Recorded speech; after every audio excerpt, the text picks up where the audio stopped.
What's going on, everybody? Welcome into the Blazers Uprise post-game show powered by BetUS. Today, the Blazers scored a season high in points, but also lost.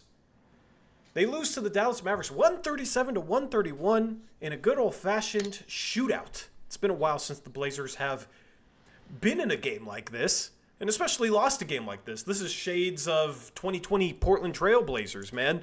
Anthony Simons scores 24 in the third quarter after only scoring 3 in the first half, as he picked up 4 fouls in the first half. Goes off in the third quarter, and then fouls out with 8:12 left in the fourth quarter. So a very weird game from him, but he gave us a very fun third quarter. The Blazers shoot the ball well, turn over the ball a ton considering how much they scored. 21 turnovers on the game, and the Blazers lose to the Dallas Mavericks after Luka Doncic torches them, as Luka Doncic does. Eric, how's it going, man? What's up? Not too bad. Bad day for us sports wise. Miserable day for me sports wise. But yeah, I don't know. I'm not like, I think people are going to expect a rant.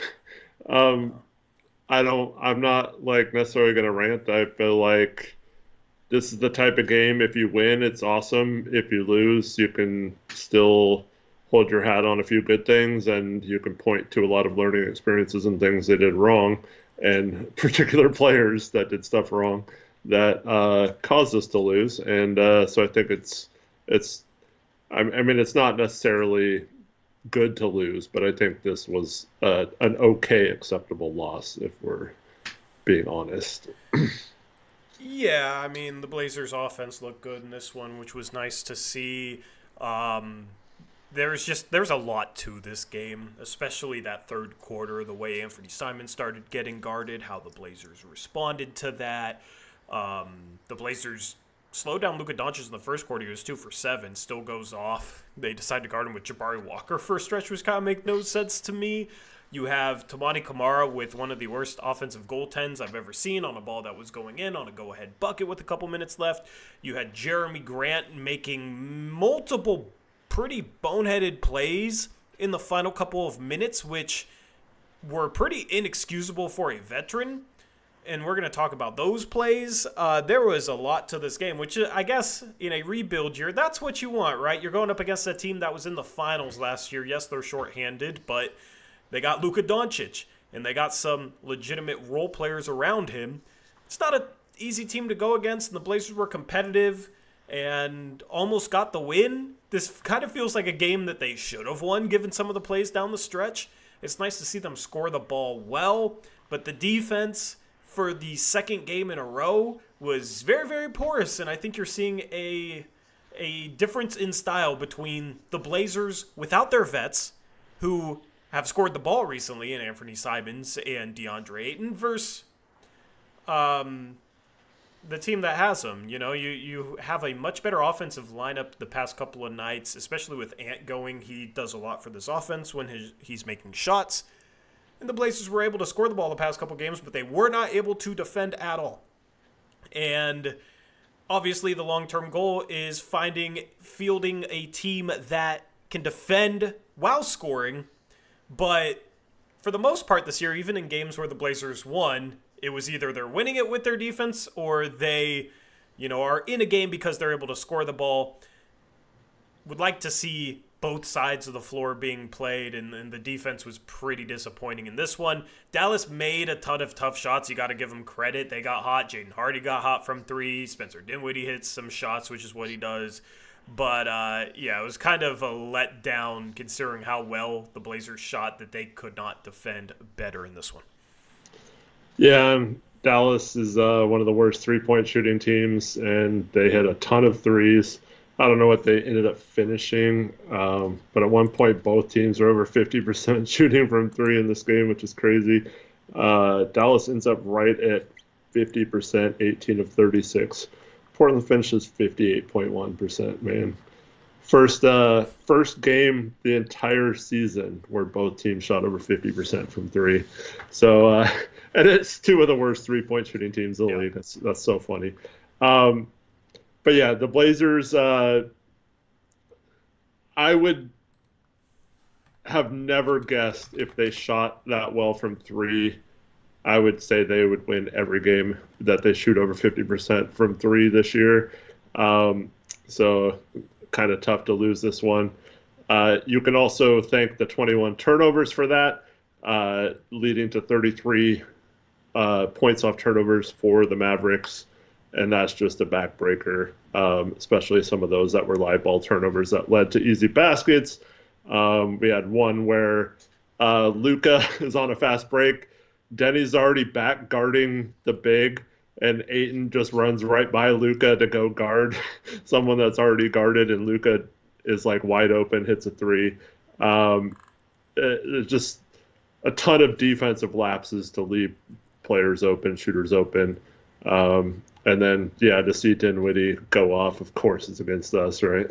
Yeah, of course it is. I mean, the Blazers have a defensive strategy of helping one pass away from the wing towards the nail, and that gives up some open threes. It's kind of a strange defensive strategy, but I've heard, I don't know if it was Haberstroh on a broadcast or it might have been somebody else affiliated with the team talking about that defensive strategy, and oftentimes to me it just looks like, oh, those guys are playing way too far off one pass away. You're not supposed to be that far off one pass away, but it happens so consistently. It clearly is part of the defensive game plan for the Blazers sometimes, is to help too far off shooters one pass away. I think that at times can be a flaw in their defense. You know, if you're helping off somebody that can't really shoot, okay, that's fine, but when you go up against a team that, I mean, Dallas hasn't been shooting the three ball well, but you give NBA players open three-point looks, they'll hit them. They'll hit them, and you give a team a rhythm, and they'll start hitting tougher ones. They'll start hitting more contested ones. So, yeah, really disappointing defensive game from the Portland Trail Blazers in this one. We can get to the turnovers. That's going to be a conversation, and I have like kind of something new to say there. And maybe it's not so new, but I do want to get into that. But defensively, man, you got to do a better job than that. I don't even feel like singling out a single player, but it is pretty clear DeAndre Ayton does not have an impact inside the arc, and you're not able to overplay on the perimeter or run guys off the line quite the same way as you can if you have a legitimate rim protector behind you to help clean up the mess. And I think the past couple of games is a perfect example of DeAndre Ayton coming back, and the defense is far worse with him in the lineup compared to Robert Williams or Donovan Clingan. Well, yeah, that was going to be my point when you were talking about helping one pass away. They have to do that because they're not confident if that player that has the ball drives that there's going to be a rim protector there to stop him with Robert and Donovan out. So when those players were in, they were not doing that as much, and that's why the defense was a little bit more successful. It allowed those players to stay home. It also allowed them to not have to immediately switch on picks because they knew they had a rim protector in and they could afford a second to try and get through the screens, knowing that they're probably in okay shape even if the ball handler got downhill. And when you have a player that you are worried about their rim protection or lack thereof, it makes you have to adjust that defense to where you have to switch everything. And I hate that strategy against a team that has Luka.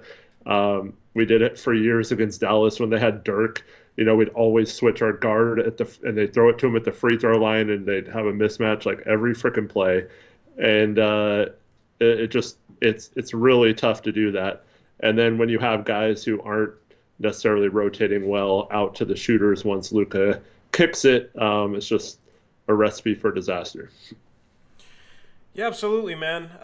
So some of it is personnel. Some of it, I think, is game planning. The way the Blazers defend the three-point arc can sometimes bite them in the butt. I mean, last year they did a pretty good job defending the three-point line, and this year numbers have been trending in the right direction.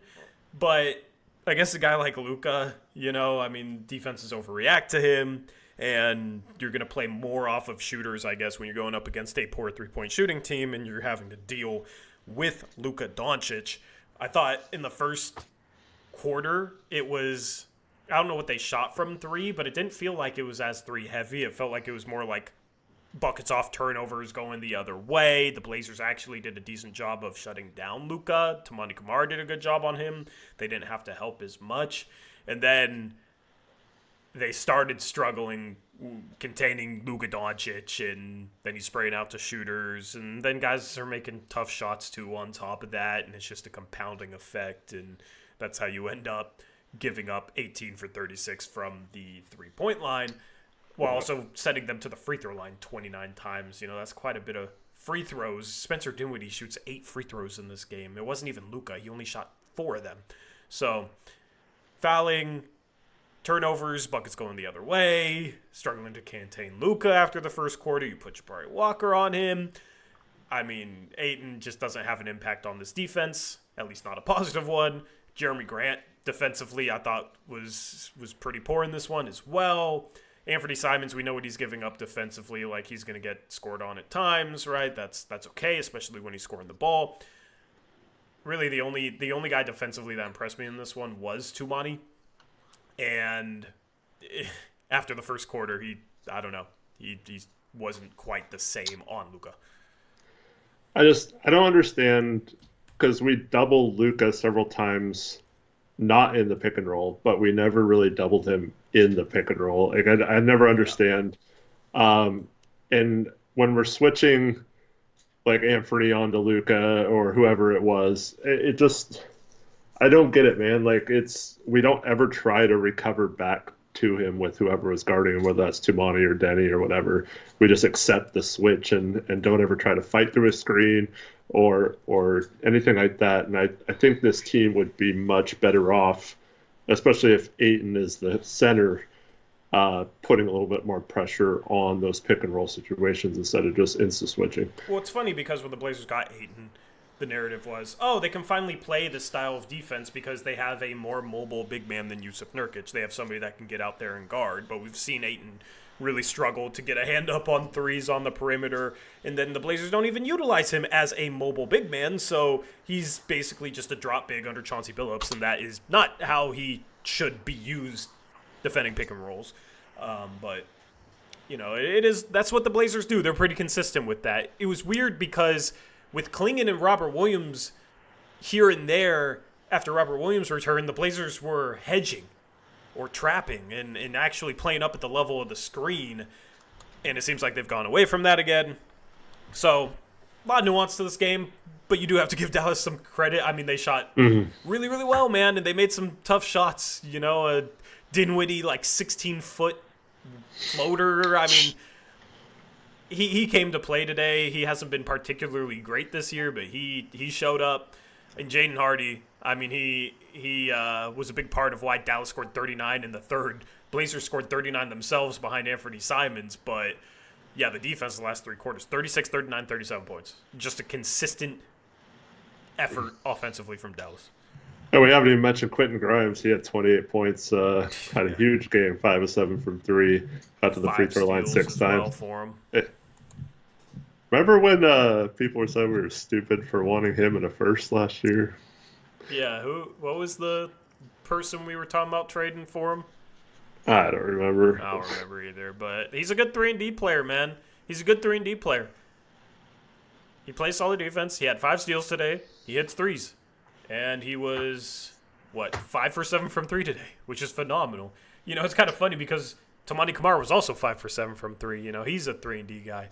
And we'll talk about individual performances in a little bit. Also, we have our giveaway night, and to determine who spins the giveaway wheel, we're going to do trivia in our Discord, so make sure you join our Discord. The link is at the top of the description box below. But yeah, man, it's the defense is a lot more fun to watch with Rob, Will, or Klingon out there. With Ayton, it was tough to notice the difference last year because the Blazers didn't have a rim protector behind them. They had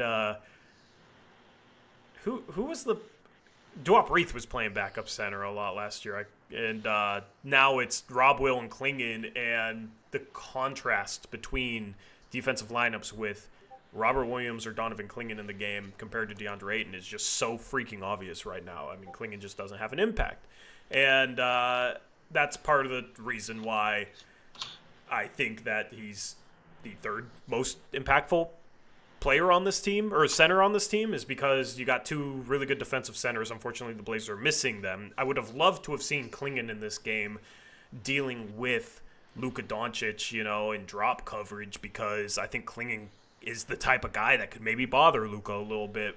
So I would love to see Klingon play against a team like this, against Luka, against the Dallas Mavericks team, but fortunately he's going to be out a couple of weeks still, so the Blazers are going to make do with DeAndre Ayton as their center for the time being. We'll see when Robert Williams gets out of concussion protocol. But until then, expect more nights like this where the Blazers struggle to defend. Yeah, absolutely. And Ayton had that really good stretch in the second quarter where he scored a bunch of points and was kind of making up for it, I guess. And I could see all the tweets of people being like, "Here Ayton goes again, all you guys who think he sucks," or whatever. But then I don't know. I don't even remember him in the second half that much. He just disappeared in the second half of this game. Well, since we're on the topic of Ayton, okay, we got to talk about him offensively because he's 8 for 11 from the field. Anybody who just watches a box score will see that DeAndre Ayton scored 18 points, had 3 assists, 8 for 11 from the field. Efficient night, and think, he had a good offensive game.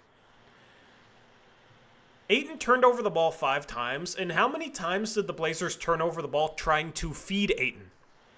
Yeah, I'd want to say at least half of their turnovers were not even given to him. It was just given to a guard or Deni or someone who tried to pass to him and he dropped the ball. Yeah. I mean, so this is a bigger conversation. The conversation is DeAndre Ayton is hard to feed the ball to. He's not the greatest at sealing and holding position in the low post for an entry pass. And sometimes he'll post up in weird spots in the middle of the key, call for the ball, that sort of stuff.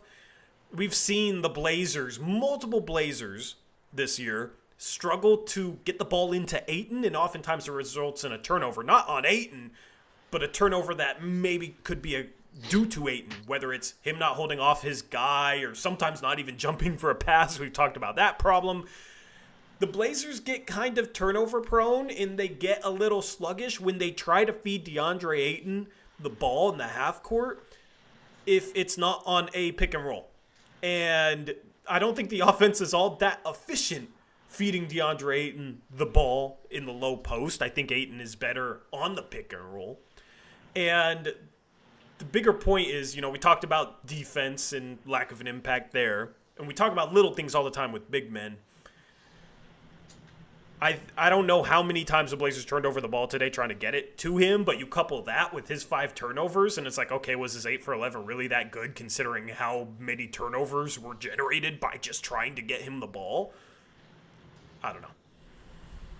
Yeah, Donnie in chat says Ayton looked completely checked out when he came back in the second half. His hands are so bad, but he still wants the ball.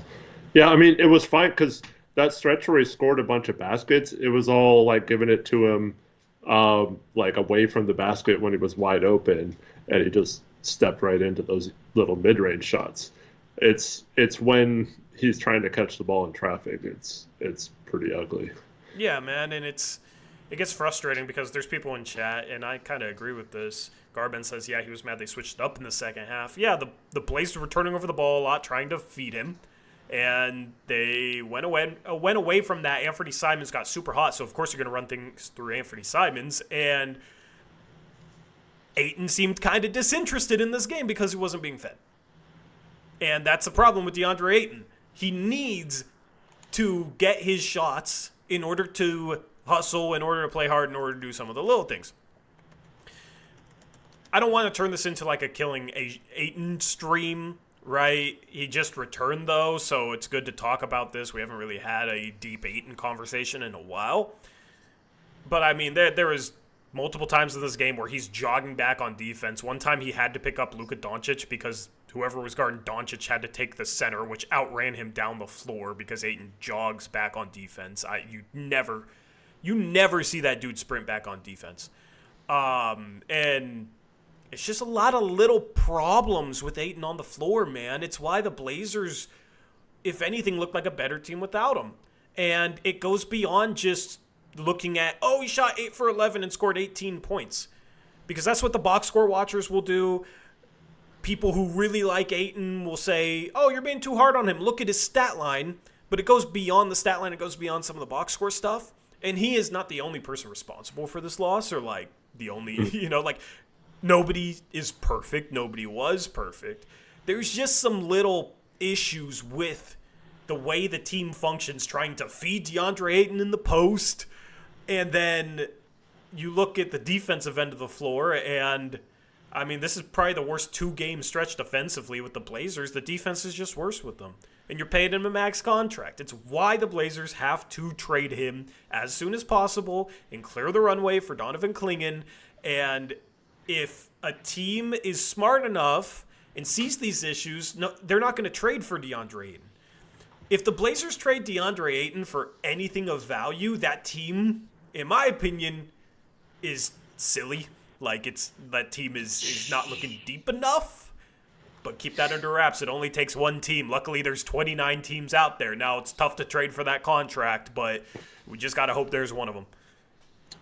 Yeah, well, Tori, you're an idiot because I saw you posting that Donovan Clingan was a better player right now than, or more impactful player than same thing, yeah. DeAndre Ayton, and yeah, you got told what's up. Oh, man. Yeah, no, it's... Arguing on Twitter with people about DeAndre Ayton is one of the funnest but most irritating things because, yeah, I'm not going to go into that. I mean, listen, he shouldn't be on the roster at the end of the year. If he consistently gave effort and it wasn't dependent upon him getting fed, I would take it easier on him. But part of it's like, okay, he had a good shooting night. Turned over the ball 5 times, though. And when they stopped feeding him, his effort got worse. And defensively, he's not having an impact. Like, all those things matter. All those things matter to me. And he's been scoring the ball. Like, his mid-range shot's falling again. Great. But that's what we're talking about. Yay! Our max athletic center, his mid-range shot's falling again. So he's able to have efficient scoring nights.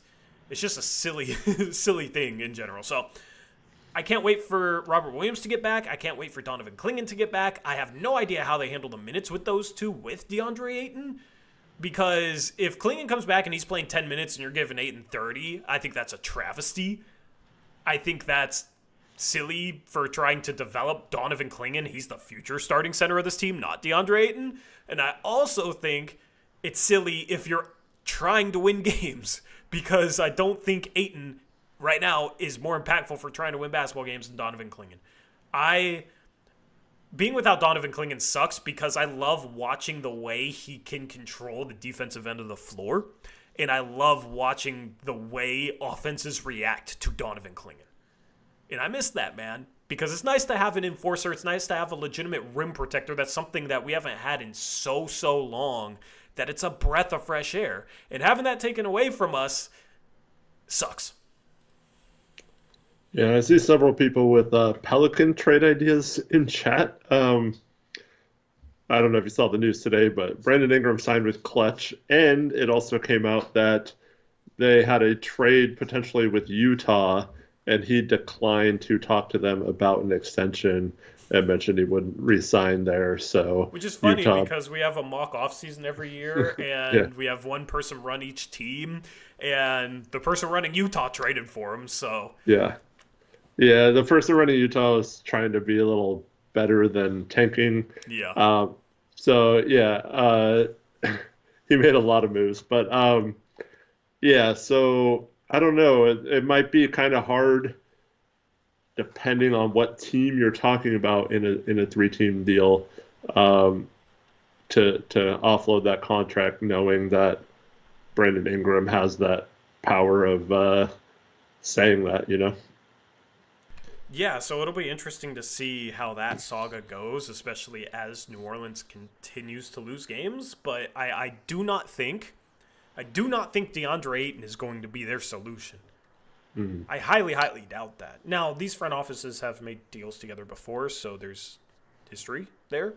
CJ McCollum trade, but I think it's more likely like you get I think it's more likely you get like Ingram to Houston and they get back Jabari Smith and like a pick and like filler. I think that's more likely than something like an Ayton trade. And Jabari Smith could play next to Zion and be that like stretch big next to him. Well, I agree with Elizabeth Allen in chat too. I don't think New Orleans wants a big contract like Ayton's right now on their roster. You maybe talk him into Robert Williams and filler if as the pieces going back, but I don't. If they're not willing to re-sign Ingram, I don't think they're wanting to bring in a contract like Ayton's as well. Yeah. It's going to be tough. It's going to be tough, but let's move on. Let's talk about other players in this one. So, what do you think of Jeremy Grant at the end of this game? I mean, it just encapsulated every reason we want him to be moved. Speaking of trading players, because like the offense was running really well. Deni had just like manned Dinwiddie several times on drives, and it just Banton was scoring, and then Grant gets the ball and he takes a bad shot or he tries some dipsy-do under the hoop and doesn't even come close to having it go in. And it just seemed to, once again, kind of just bog down the offense when he touched the ball. Yeah, so there's a play where Dallas airballs a shot, and there is like 3.5 seconds on the shot clock, and he just gets bodied off a board by Maxi Kleba, which would be fine because Maxi Kleba didn't catch that air ball at a position to go up, but Jeremy Grant just straight up hugs him and fouls him with 3.5 seconds left on the shot clock. Okay, that's free throws. Play at the end of that game, they designed something for him, but you have to know when it's not there. You have to know when, okay, yes, the play is drawn up for me to try and get to the rim and score, but I don't have a good shot here, so let me either back it out or pass it to somebody else, and he flips up some crap at the rim that had no hope of going in, the Jeremy Grant special, and bad offensive possession, okay? He runs off from three with, I think the Blazers were down 5 with like 25 seconds left, which you can get a 2 and like try and force a turnover. If you get a turnover, it's a 1-possession game, right? Mm-hmm. So if you can get downhill, you get downhill. You do not have to completely sell out for a 3. But he comes off this screen, maybe it's a bad coaching thing that, okay, this is the play that's drawn up, and if Chauncey didn't tell him, try and get downhill, don't force this 3 if it's not there, because most of the time, when you're inbounding from the sideline and somebody's curling towards the ball, they're going to be guarded. And Jeremy Grant flies off the screen, catches the ball on the move, and just throws up like an insanely difficult movement 3, completely sold out from 3, could have turned the corner, could have gotten downhill, could have drove. And it's just like, there's the shot IQ problems that we've talked about a bit in the past. And then, like, they get a dunk. I think this was before that play. They get a wide open dunk in crunch time because Jeremy Grant is just in no man's land defensively. And it's just like silly little stuff that for a veteran to be making these mistakes is frustrating, man. It's frustrating. We talk about it's a rebuilding year, so they're going to make mistakes, and you just want to correct those mistakes. That is in regards to the young players. When it's your 30-year-old veteran making these mistakes, it's like, come on, man. At the end of the year, yeah, we might be happy that we lost this game. Good job, tank commander, but you can't be making these mistakes, man. And the shot selection with him has always kind of been a problem. And it's part of the reason why I want him moved. And you look at the way Deni took over this game offensively, and then you look at the crap that Jeremy's doing. Meanwhile, Deni defends better, rebounds better, passes better. And it's like, that dude should be the starting power forward, not Jeremy Grant. Yeah. It always sucks as a Blazer fan when like a player comes back into the lineup and you're kind of disappointed, as I'm sure some of us were seeing who was coming back this game. Same thing happened, when Klingman and Robert were out and Ayton came back. We kind of needed him to come back, so I guess it was okay. But Um, it's I think Jeremy Grant is a much better player than he's played still this year, but I don't think what the Blazers are trying to accomplish and do is best for his talents, and I feel like it's hurting his value as well. Hopefully not too much. Hopefully a team just recognizes he's on a bad team, but yeah, just I don't know. I thought he played fairly well on defense in this game, outside of the lack of box outs. And this at the end of the game, I think it was him. I have to go back and look. I'm not quite sure, but was it him that double teamed at half court when we didn't need to necessarily force anything? We could have just played straight up defense and still had several seconds to get a shot, right? Yeah. If we got a stop on that last play. Yeah. And he sold out, and then the defense left a wide open player at the rim because of it, It's just just stuff bad like mental that. lapses, man. He just has bad mental lapses for a vet. Yeah. That was tough, man. And here's the thing about trading him, okay? So there was the report, and we talked about this last postgame show. There is the report that the Blazers are still asking for 2 first-round picks for Jeremy Grant. And I said, it's time for Cronin to lower his asking price. And there's a lot of Blazer fans that hated that. Hated that. Why? Why do they need to lower their asking price? They're not in a rush right now. Well, not being in a rush could result in a worse trade if he continues to play bad and his trade value declines, number one. But number two, the guy you traded 2 first-round picks for is playing behind him. And there's a comment in chat from Elizabeth Allen. Grant gets slaughtered in all the NBA-wide trade talk pods and content this past week. Blazer fans seem to think he's worth 2 firsts. Every other fan base seems to think he's a negative contract. And if you take a look at the numbers he's putting up right now, he looks like a negative contract. And I think he's better than this, but also it's going to take some time for him to ever play his trade value back to where it was this past offseason when the Blazers could not get 2 first-round picks for him. They didn't get 2 first-round picks for him. If the Blazers could have gotten 2 first-round picks for Jeremy Grant this past offseason, he would be playing somewhere else. His trade value is lower than that. It's going to take time to rebuild it. They might not ever be able to rebuild it because he might not have a year where he shoots 40% from 3 again and averages 21 points per game. And it's just funny because Jeremy Grant's been traded twice, and both times was for a single first-round pick, right? So I think there's more of an argument potentially that a team might not be willing to give up a first-round pick for him if he continues to struggle and continues to be inefficient and continues to not rebound the ball. I think you have to start worrying about, can we get 1 first-round pick for him at that point, let alone 2? And the Blazers played hardball last offseason to try and extract the most value, but the deal that they could have gotten, there isn't a guarantee that it's still going to be there at the deadline with how Jeremy Grant is playing right now. And there's no guarantee that it's going to be there next offseason as he gets to be 31, 32 years of age.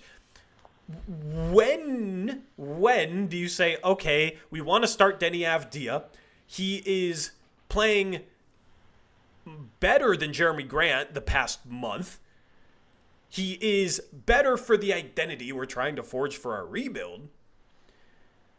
And when is it, okay, well, it would actually be a positive to clear up the starting spot for Deni Avdija. We would rebound the ball better with Avdija starting instead of Grant. And we could be a more solid shot IQ team at least. Maybe that helps our offense a little bit. I know people think like, oh yeah, Jeremy Grant, we need his scoring or else we're just so bad offensively. Well, we're already terrible. We were already last in the league with him last year. We're last in the league this year with him, and he's become more inefficient. So you couple that with all the little things that he struggles with, and I just don't understand kicking the can down the road and saying, yeah, we have no rush to trade him. We can keep him.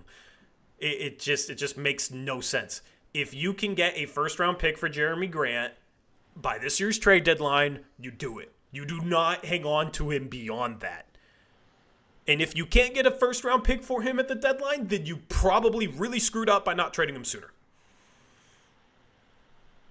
Yeah. I think his contract, along with Ayton's, it's just going to cause cap issues as long as we have them. So I think it's better to just clear their salary than it is to keep hoping that we'll get more. I mean, I'll still defend hoping that some team gives it up, because I still think there's a chance that he gets more value than we all think he would receive. But I don't know if you saw today, Tori, speaking of when everyone thought it was a bad contract we traded. Did you see the Norm Powell trade rumor today? Was it a trade idea or was it a rumor? Because I saw a trade idea. I saw an idea, but I think that idea was based off a rumor that they had heard or something. And that was that Golden State could potentially give up Kuminga since he's not played well this year for Norm Powell. That'd be crazy if the Clippers got some value like that for Norm in a trade. People said Norman Powell's contract was bad and had no value when he was making like $18 million a year for the next 5 years because of how long term it was. Okay. Now people are saying that that's a great contract. Yeah. Jeremy Grant's contract is fine, even though it was a 5-year contract. Now it has 4 years left on it. So, and he's making $30 million a year. So that just raises my eyebrows, man, how Joe Cronin was excused for giving up Norman Powell for absolutely nothing. Now you look at Norman Powell on this $18 million a year contract. Oh, it's a long-term contract. It's so bad. He's averaging 23 a game with this 3 rebounds and 2 assists, shooting 49% from the field, 49% from 3. And if the Clippers elected to trade him, they could get back legitimate value for him, in my opinion, right? But what does he have, 2 years left now or something? Yeah, but yet Grant's contract is the one that isn't a problem. It's not consistent. That argument to me is not consistent, because when the Blazers traded Norman Powell, he was averaging 19 a game, 3 rebounds, 2 assists. He was shooting 41% from 3. He was shooting 46% from the field, and he's making $18 million a year for 4 or 5 years. How is that any worse than Jeremy Grant right now, with the numbers that Jeremy Grant is putting up, making $30 million a year the next 4 years? But yet some people will tell you that contract is a positive asset or a positive contract because Joe Cronin was the one who inked Jeremy Grant to that contract, while Norman Powell's contract was not inked by Joe Cronin. It was inked by Neil Olshey, and people are selective in how they want to, judge the GM and the former GM of this team. That's really what it is, because there's media guys out there that'll sit there and tell you that Jeremy Grant's contract is a really good thing, this and that Cronin was completely justified in getting nothing back for Norman Powell. But that just lacks some consistency to me. Now, I think there's still a chance the Blazers could get back a first-round pick for Jeremy Grant. I'm not saying they can't. Part of the point is, when they traded Norman Powell for nothing, that was a travesty. That was just ridiculous. That was Cronin being new to the job and not having enough experience to know how to sell something. But has he ever proven that he can sell something properly? Because right now, with Jeremy Grant, it looks like they maybe should have traded him last offseason for what was on the table, because that might not be there anymore if he continues to struggle. As Alexwell says, Keon, first round pick value Johnson. We got. See, when it comes to Grant, though, okay, his contract is only bad, in my opinion, due to the major changes in the CBA, and it limits how many teams can trade for him legitimately, or anyone making that amount of money. It's not necessarily exclusive to Jeremy, but I don't think you knew this. You knew these changes were coming when he was signed. Well, absolutely. I'm not trying to excuse that. I'm just saying, like, I I don't think it's necessarily Jeremy that is a negative contract. I think it's just like almost any contract, unless you're playing really well, is going to be viewed as negative in this new CBA when you're making more than like say 20 million or something. It's you either have to play well or you're not worth your contract. And for far too long, too many players got max or near max contracts that didn't deserve it, and that's just going to kill teams moving forward to have those kind of contracts on your roster and to be in those aprons where you can't make lopsided trades or can't even take back more money in a trade or can't even combine contracts in a trade. All that kind of stuff is going to really mess with team salary cap situations moving forward. So the problem is you have to find the right situation for Jeremy where it doesn't affect that as much, or the team is in a pretty good salary cap position to bring on a player like that. And like I said, in this new CBA, that kind of limits how many options are available. But I don't think in a vacuum, if you just look at his contract compared to other people, it's necessarily a terrible contract. It's just bad considering everyone knows we want to trade him, and now Cronin's stuck in a position once again where we have a player that everyone knows we're having we want off the roster, and it's like teams are going to leverage that against him, and then we're going to hear, oh, what was he supposed to do? He had no leverage, Yeah, absolutely. I just feel like if we were fans of another team, we would be looking at Jeremy Grant's contract like, yeah, no, that's not a positive. And sometimes I wonder if we're trying to convince ourselves that it is because we're worried that it's not. Yeah, what I'm saying is it's not a positive. I don't think it's like a super negative either outside of the restrictions, but like it's leaning more towards bad than good. But I don't think it's necessarily like I think there's some teams that really want Jeremy. It's just those teams have trouble matching salary, so it's like you're kind of screwed, Yeah, you're not able to create much of a bidding war for him. That is the problem, and it's due to that contract. If he's making $15 million a year, it'd be easier.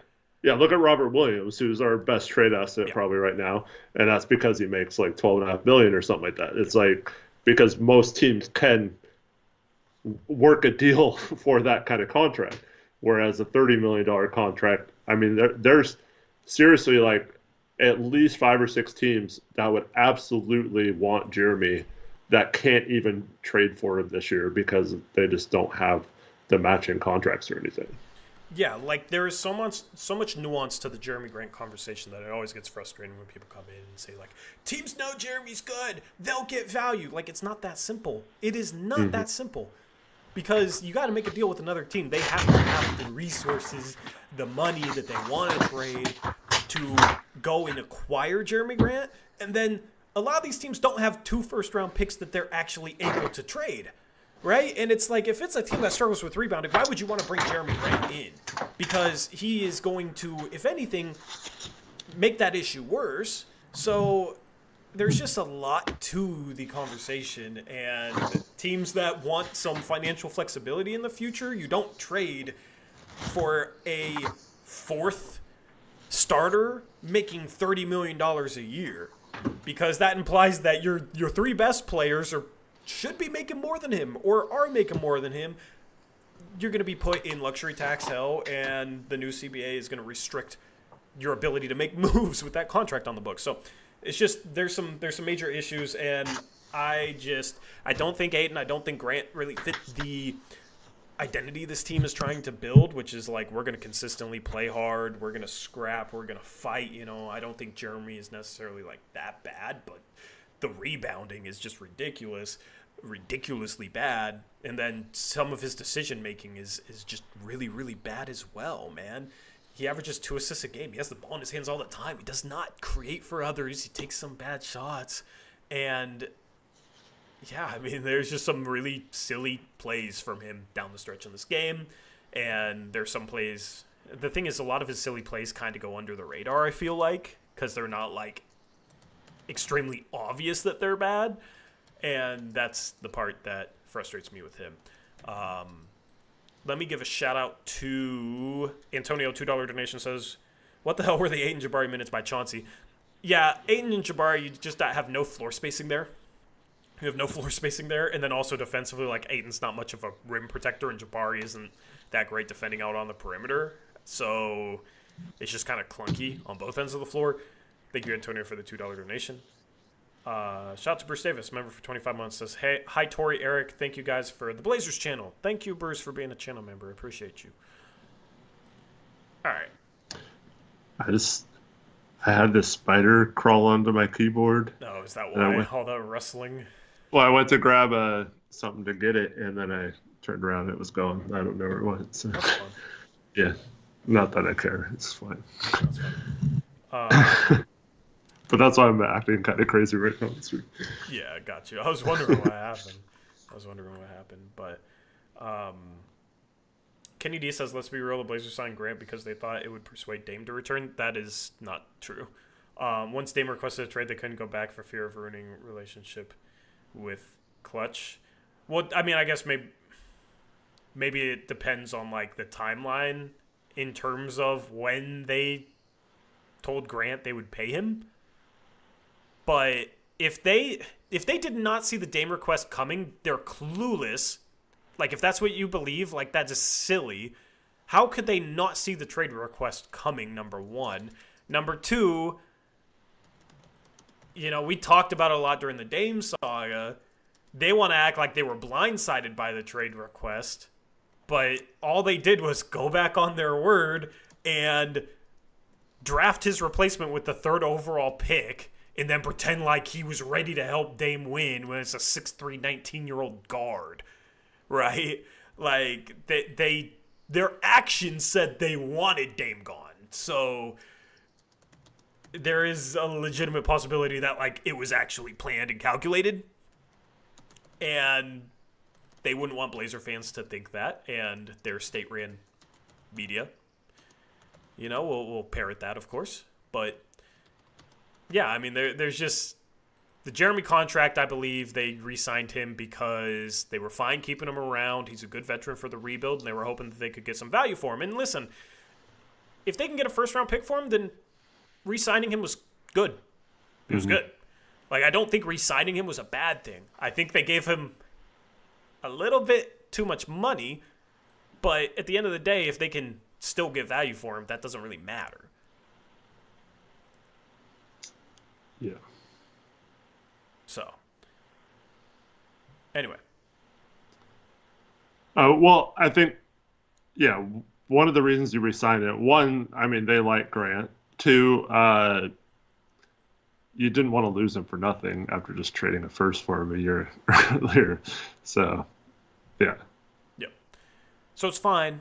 It's fine. I just get frustrated with some of the shots he takes, some of the plays he makes, man. It gets frustrating. Deni Avdija should be starting over him.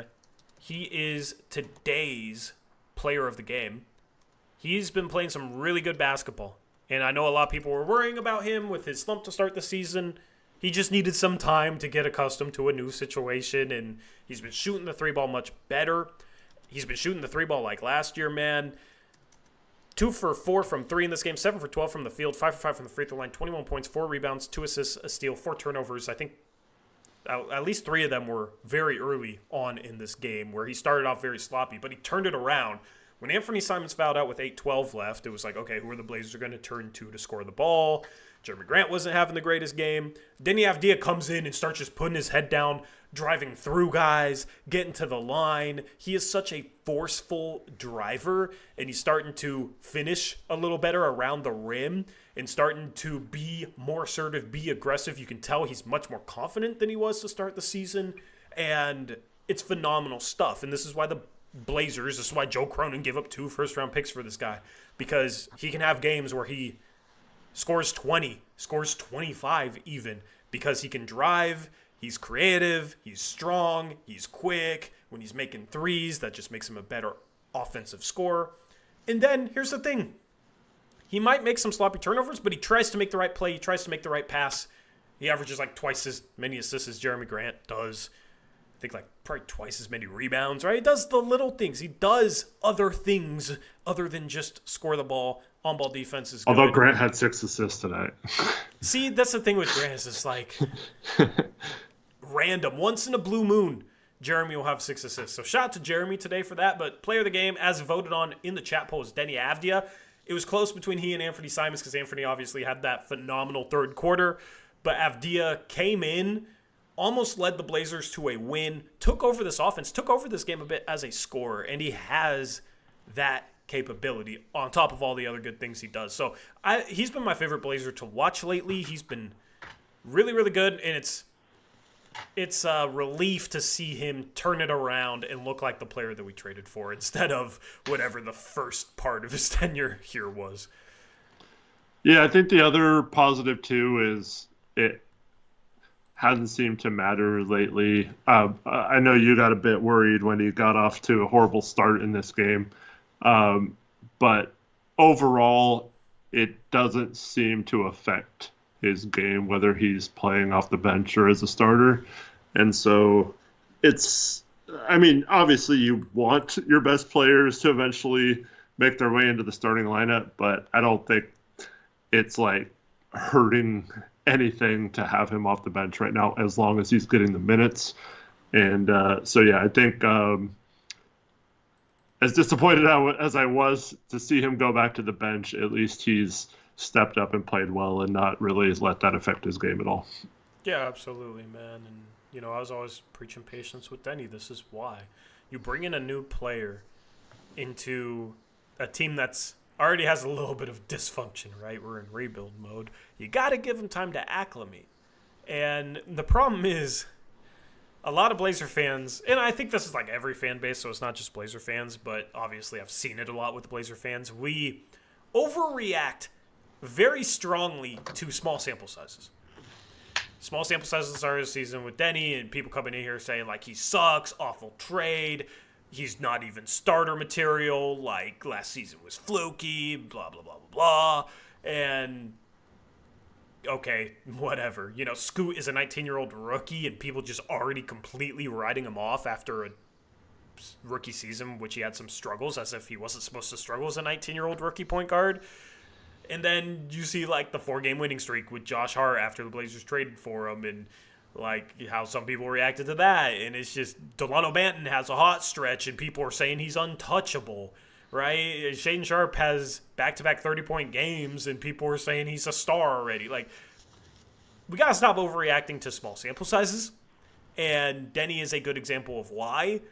It made sense that he's going to come in here and struggle to start as he gets acclimated, as he gets accustomed. Some guys can hit the ground running. Josh Hart did, okay, cool. That doesn't mean that just because somebody comes in and struggles while they're adjusting to a new situation, that means they're doomed or they're not going to be good or they're this or that, right? So happy that we were able to get Deni to turn things around and show people that were hating on him, yeah, he's a legitimate player. He's legitimately good. There's a reason why I call it the best Joe Cronin trade. Some people were doubting the value. I think at the end of the day, he's going to be a very huge part of the next iteration of the Portland Trail Blazers. He fits the identity they're trying to build. Hard-nosed, scrappy, do the little things, compete, play hard, play strong, play fast. He fits all of that. He fits all of that, which is why I liked that they went out and got him. Because if you're going to build an identity, you need players that fit that, right? You're not going to become a gritty, hard-nosed team with a bunch of guys that give half effort or don't rebound the ball or like don't get after it defensively. You're just not going to be able to do it because your players don't fit what you're trying to build. Clingan, Avdija, the Blazers 2 acquisitions this past offseason fit exactly that. That is why I love those pickups. That is why I'm ready to move on from DeAndre Ayton to Jeremy Grant, because Avdija and Clingan fit their identity that they're trying to build more. That brings up a question that I was thinking about during the game. Do you feel like this team is like close if they make the right moves going forward? Close to what? Just like turning the corner into being a solid to good team. Despite, like, obviously the main problem not having that superstar, but like I don't I I don't know. Maybe. Maybe. On one hand it's like, yeah, they're 8-13, they've competed against some good teams, they've played a tough schedule. Yes, that's promising. On the other hand, Chauncey's still the coach. I don't believe in that. Like right, yeah. our I'm assuming the advanced, new coach next year too. you can make a case that we are and that we aren't. Yeah. And I don't know which case I lean towards. So sorry for the complete non-answer. They're showing good signs. There is improvement. This team is better than last year. A big part of that is you have Deni Avdija. A big part of that is you have a healthy, well, he was healthy, Rob Williams. A big part of that is you got Donovan Clingan, right? Like, those players help you win games. They are winning players. And it's no coincidence that even when the Blazers were missing DeAndre Ayton, they were able to win some games because they got other winning players. They got winning centers. You got Rob Will, you got Clingan. Like, you don't need to pay Ayton a max contract. I'd rather have Rob Will at $13 million and Clingan on his rookie contract any day over a max DeAndre Ayton. So I feel like it's hard to tell because the iteration of the team that would make them close, we haven't really been able to see enough. Part of that is because they're stuck behind DeAndre Ayton and Jeremy Grant. Part of it is, Clingan's hurt now. Avdija really struggled to start the year. That wasn't really him. So not enough of a sample to like confidently answer your question one way or another. Okay. We can move on to the next How part. would you answer that? It's tough for me because, like, I could see with a couple of more good additions them being a solid playoff type team, kind of like the Blazers for 8 years with Dame. We're playoff team and that kind of stuff, but I don't know. Unless someone makes a jump, I don't know if that's going to make that leap to contendership or anything like that. But I don't know.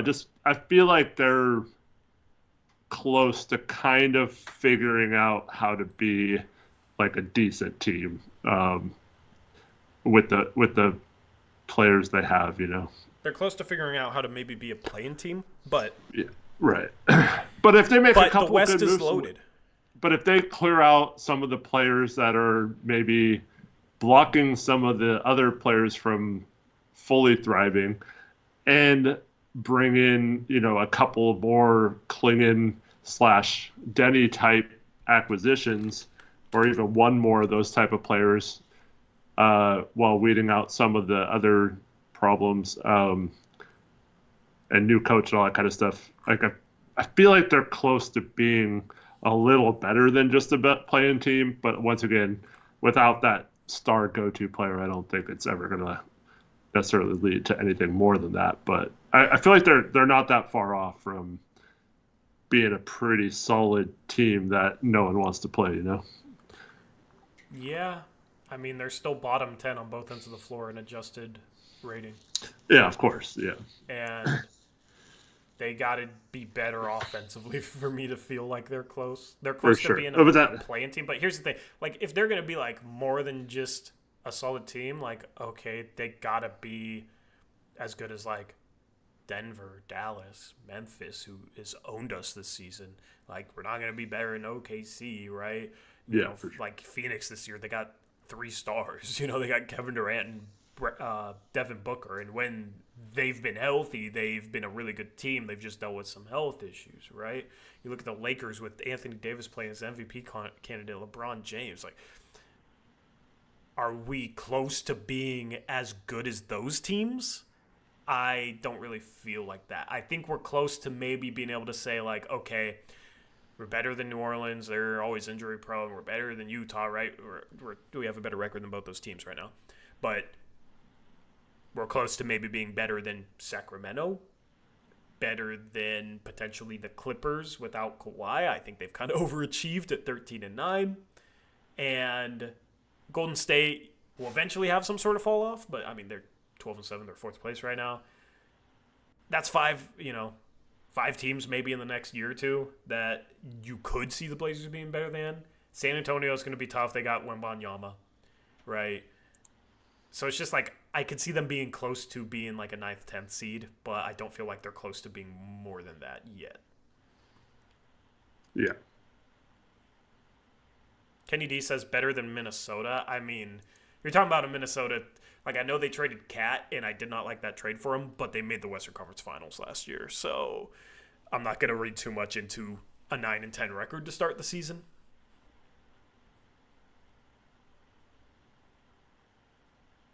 But Minnesota could fall off too, actually. So I mean, that could be a team.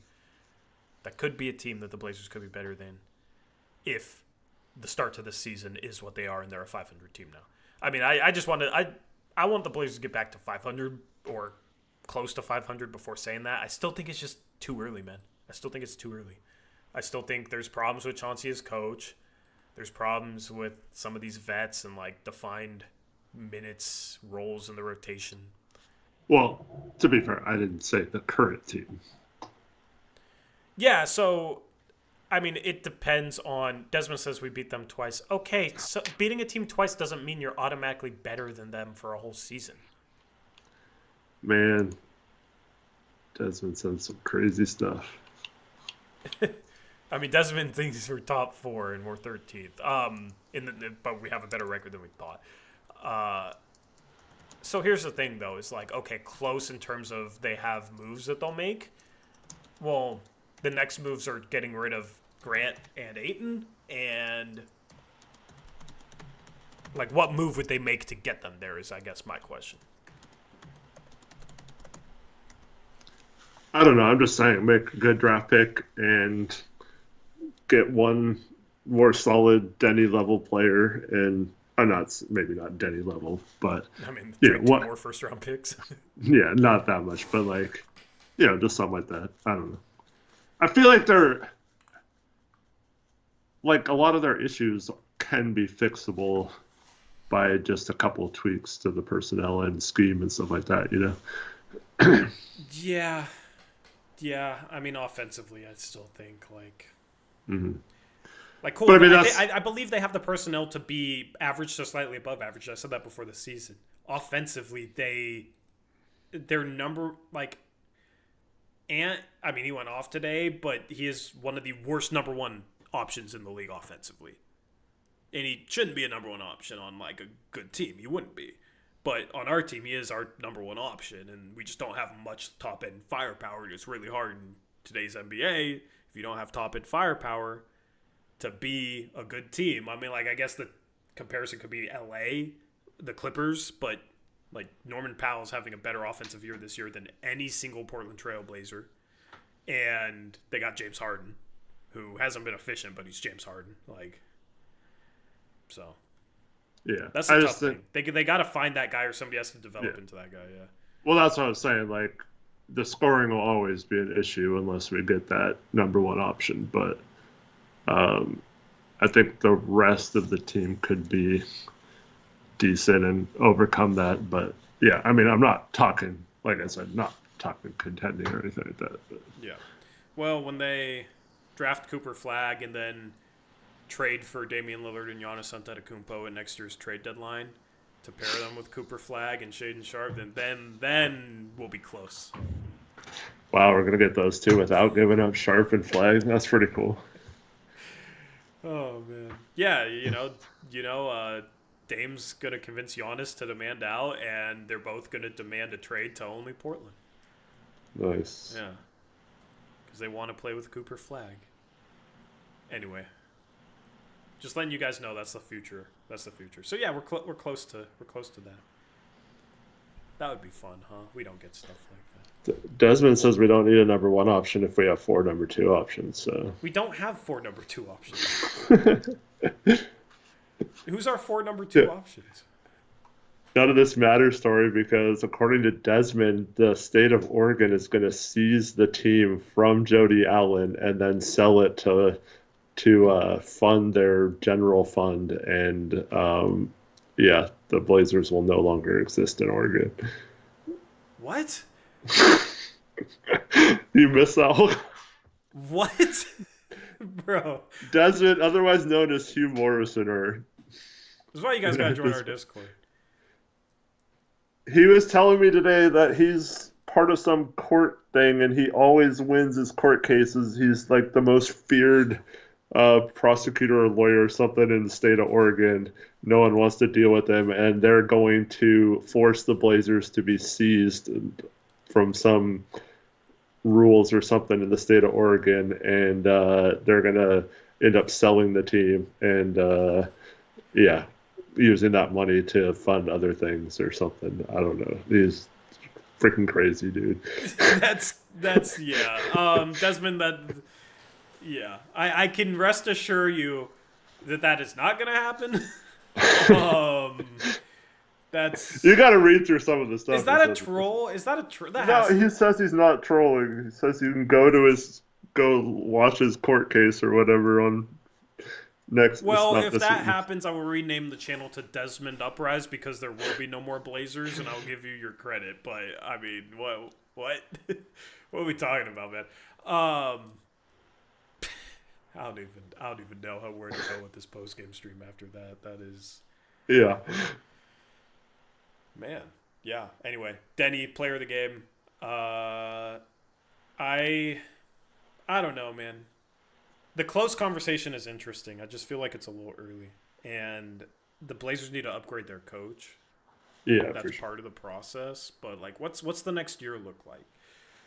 Where do they pick next year? Because here's the thing: if they are better this year than we think, they're not gonna get as good of a prospect next year unless they get lucky because they're gonna have a worse pick. So in the end, it kind of cancels out. If we're worse this year, we're going to get a better prospect that's going to help us be better, and vice versa. So, in the end, doesn't kind of cancel out in a way. And for the people saying stuff like what Henry says in chat was to rush to get back to the playoffs just to get dog walked the first round by OKC or Phoenix or Memphis, I completely agree. I was just saying I could see how this team could turn that hump with a couple of decent moves and clearing out some of the issues. I don't necessarily want that. To be fair, I actually think the 2026 draft is the one you want to take for, because I think there's two legitimate superstars that Dybonsa, I would put my entire reputation, my entire Blazers Uprise fandom, my life actually on the line to say that he will be a star. And Did you already do that with Chomsky? What? I'm trolling. Go on. I didn't have him as a star, but like that guy like will walk into the league and be a almost near star level player from day one. And so that, I mean, I'm fine with being bad for a couple of years and having two shots at a star in the next two drafts, because there is a lot of players in both drafts that you could legitimately see being really good players. And if Ace Bailey or someone like that falls in the draft and we happen to get like the 7th pick or something again and he falls to 7 or something, like I would be pretty excited about that too. I don't know. I don't think the Blazers are going to make the play-in until the 2026-2027 season. That's good then, I think. I think this year they're going to finish at this point.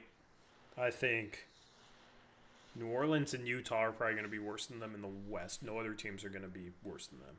In the East, I guess we could segue this into Tankathon. In the East, you got Washington. Philadelphia is just a mess, and this was like the easier part of their schedule. And apparently with Joel Embiid, this is from a Sixers YouTuber, Sixers content creator. He's a little plugged in. Apparently there's like more to that situation than the public knows. I mean, there's some serious issues in Philadelphia. I think there's a chance that Philadelphia could be like one of the 4 or 5 worst teams in the league this year. But if I had to predict it, I think the Blazers will be. I got to reset this, by the way. The Blazers will be better than Washington, New Orleans, Utah. No other teams I feel that confidently about. I think Portland's in a tier with Toronto, Charlotte, Chicago, Detroit, Brooklyn.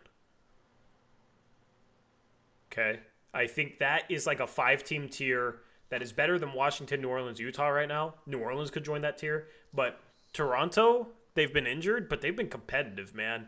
And you got Scotty Barnes, you got Emmanuel Quickly, RJ Barrett's playing really good basketball. Like, they're kind of in the same boat as the Blazers. Chicago has some vets, so they're a little different, but they have the same record as the Blazers. Detroit, same boat as the Blazers. Brooklyn, Dennis Schroeder's played great this year. Cam Johnson is playing really well. Cam Thomas.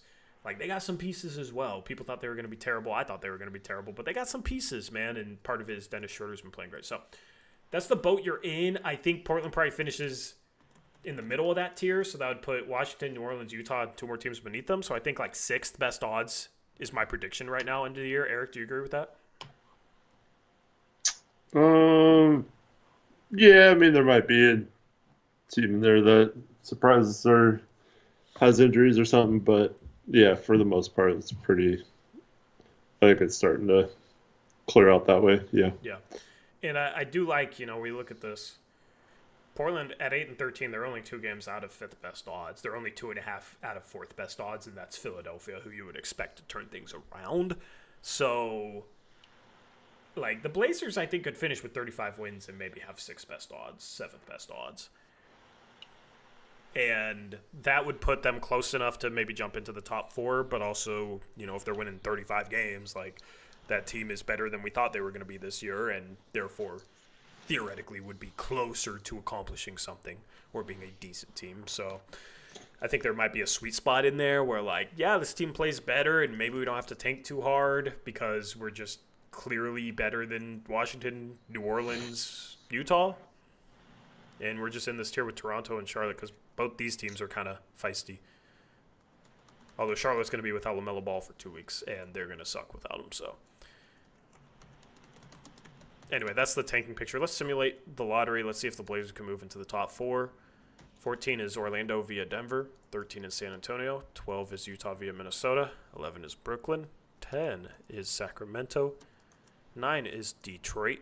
8 is your Portland Trailblazers. 7 is Chicago. 6 is Charlotte. We always get 8. Yeah. Did I simulate it? I thought I simulated it. Okay, no. I didn't simulate it. I swear I simulated it. Didn't it roll on the screen, chat? I swear I pressed the button. All right, for real this time. 14, Orlando. 13, San Antonio. 12, Utah. 11, Brooklyn. 10, Detroit. 9, Portland. Which means I don't know who moved up. I forget. 8, Even Chicago. better. Charlotte, 7. Toronto, 6. Utah, 5. New Orleans, 4. Sacramento moved up there, 3. Washington, 2. And Philadelphia is 1. If this happens, this is... Like, I am slightly worried about picking 9th or like 8th or 9th, Eric. Slightly worried, just that it won't help us or what? Just it's too far down. I think you have more than just like 5 or 6 players with star potential. I just think you have like clear-cut upside swings. Those are Cooper Flagg, Ace Bailey, Dylan Harper, Demon. But like he's maybe a little iffy. We need to see him against Big 12 competition against better athletes. Edgecombe, but he's like huge boomer bust potential.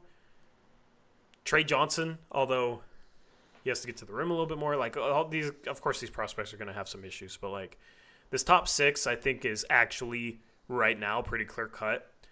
Traore has struggled, and he's a point guard, and I don't think he's a good enough point guard maybe to necessarily take if you're drafting 8th or 9th if you're Portland. Every other player is just like I think the next guy with the most star upside is Yaku Shonis. Yeah. But he's also a like big point guard. I don't know.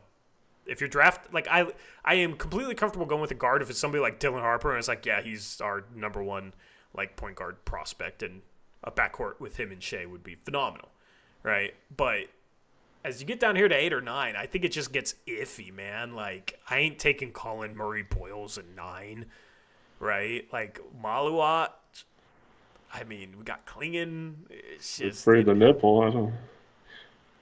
Knipple, I think, is, like, very high floor, lower ceiling than, like, the top 6, but has some sneaky upside. It's just, if you want the Blazers to draft somebody that you can have some level of confidence in, can turn into a star, I think they need to be picking in the top 6. Yeah. And things can change, but that is kind of where I'm at.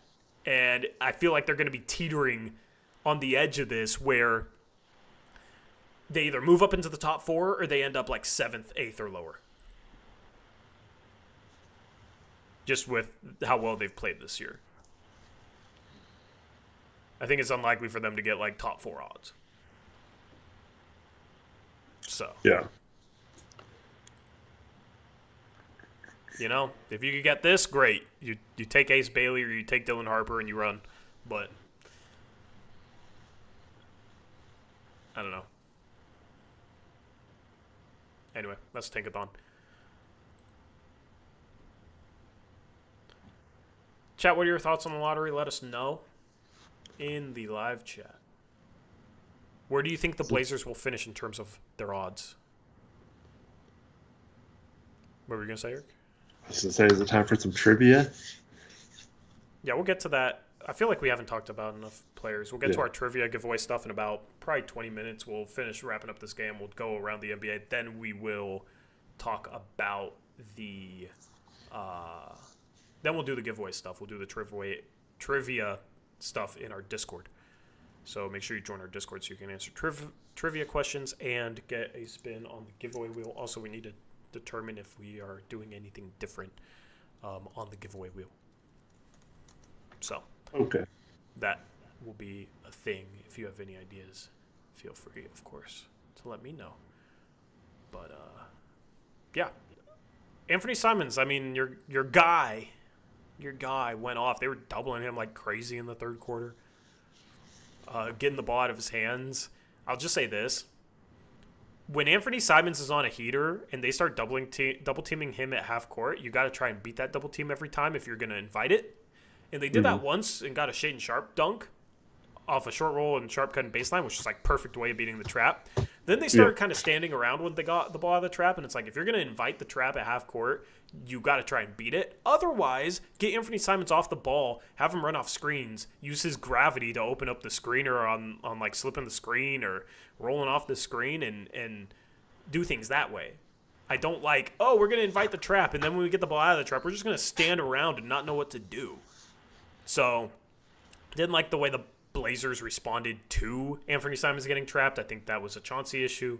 It was nice. It's nice to see Anthony playing better. It seems like he's kind of back to himself where he's just going to hit jumpers. He's on a hot streak right now.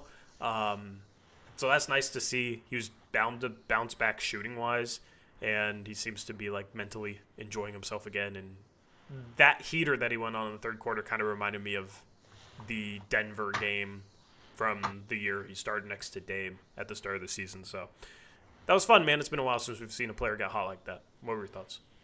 That was also, I know he had the foul trouble. So for those worried about him or saying like he played stupid because he got fouls, I mean, it's a guy who's, has he ever fouled out of a game? Yeah, like, it's fun. like you can't really, dude, he comes into the game and the Blazers can't get a rebound off a free throw. It gets tipped out and he gets a foul. Like that's not like stupid. It's just unlucky.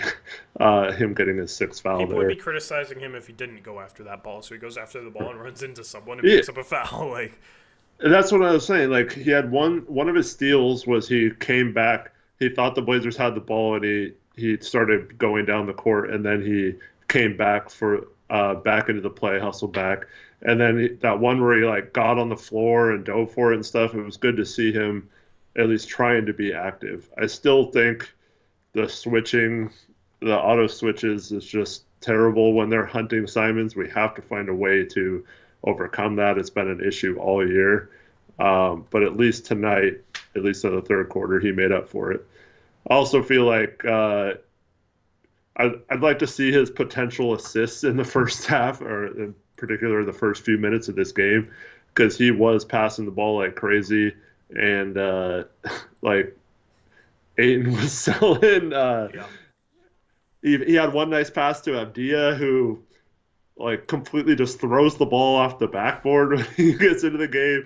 A couple people missed some open threes. It was kind of frustrating for him, but yeah, just got such a weird night for Ant. Only 3 points in the first half. It was those four fouls, and then just goes insane in the third quarter, and then basically doesn't play in the fourth quarter because of it. Yeah, very weird. But I mean, I don't know. He was I fresh. wonder if we win the game if he doesn't Maybe, foul. but also he was fresh for the third quarter, so maybe Yeah. the foul trouble helped him go off. I don't know, butterfly effect and all that stuff. But yeah, good to see him shooting the ball well. This is like 3 good shooting games out of 4, so he seems to be past his slump, which is definitely a good sign. And I've said this, even if you think he should get traded, it's good for him to not be in a slump because that's just going to crush his trade value. And the Blazers, I don't think, are ever going to give him up for nothing. So, really good sign that he is playing well. Wish he could have played in that fourth quarter. Wish the Blazers would respond better to him getting trapped. Yeah. What I want to see is, I mean, I know Deni bringing the ball up could prevent Anthony from getting trapped, but what I want to see happen is once they know the trap's coming at half court, just put Deni right on the other side of that double team, like near between the free throw line and the 3-point line. Yeah. And then you just throw, like, as soon as Ant sees the double come, you lob it over the top to Deni, and then Deni just attacks 4-on-3 right there. And I think Deni is the exact type of player you put in that position, and he's going to thrive, whether it's just driving straight in or making a pass to the open guy out of those 4.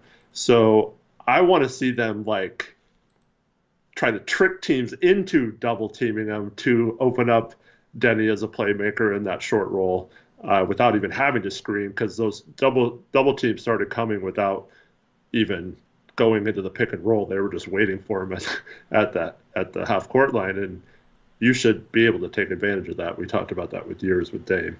Yeah. Absolutely. Who have we not talked about? Sharp, I guess.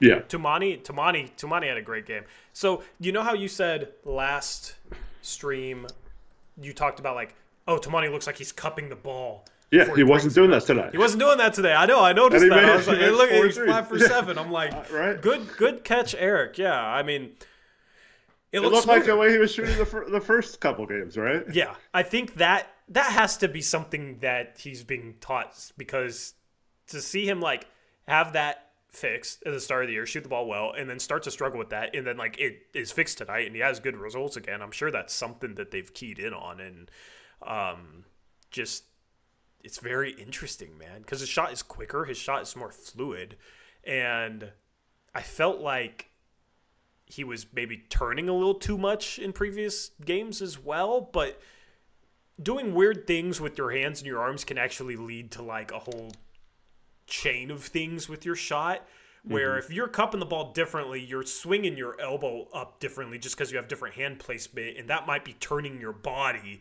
so that you're turning more when you're lined up, right? It's a chain of events, and one thing going wrong in the chain of events can make other things off. And I mean, this is just something to keep paying attention to Monty, like making sure he doesn't cup the ball down low before he brings it up. It's hard to explain that. Maybe on Twitter we can have like video example, because I think it would be pretty easy to point out. But yeah, you can tell. And I mean, today, man, like I had a lot more confidence in his shot because it looked better, and it looked better from the start of it. Him bringing the ball up to his set point looked different, looked better. I think that was a great catch by you. Well, I just, when you cup it and bring it up, then it's almost like a catapult, like a Minu style, and so yeah, I was like, his first couple threes he shot, I was like, wait a minute, this looks better, Yeah. and I was so happy because I mean it's probably going to switch back and forth throughout the season.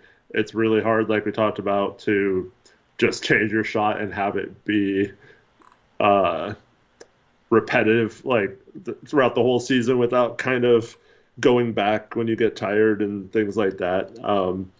But man, if it could look like it did tonight, I have a lot higher hopes of Tamani being that 3-and-D player we need.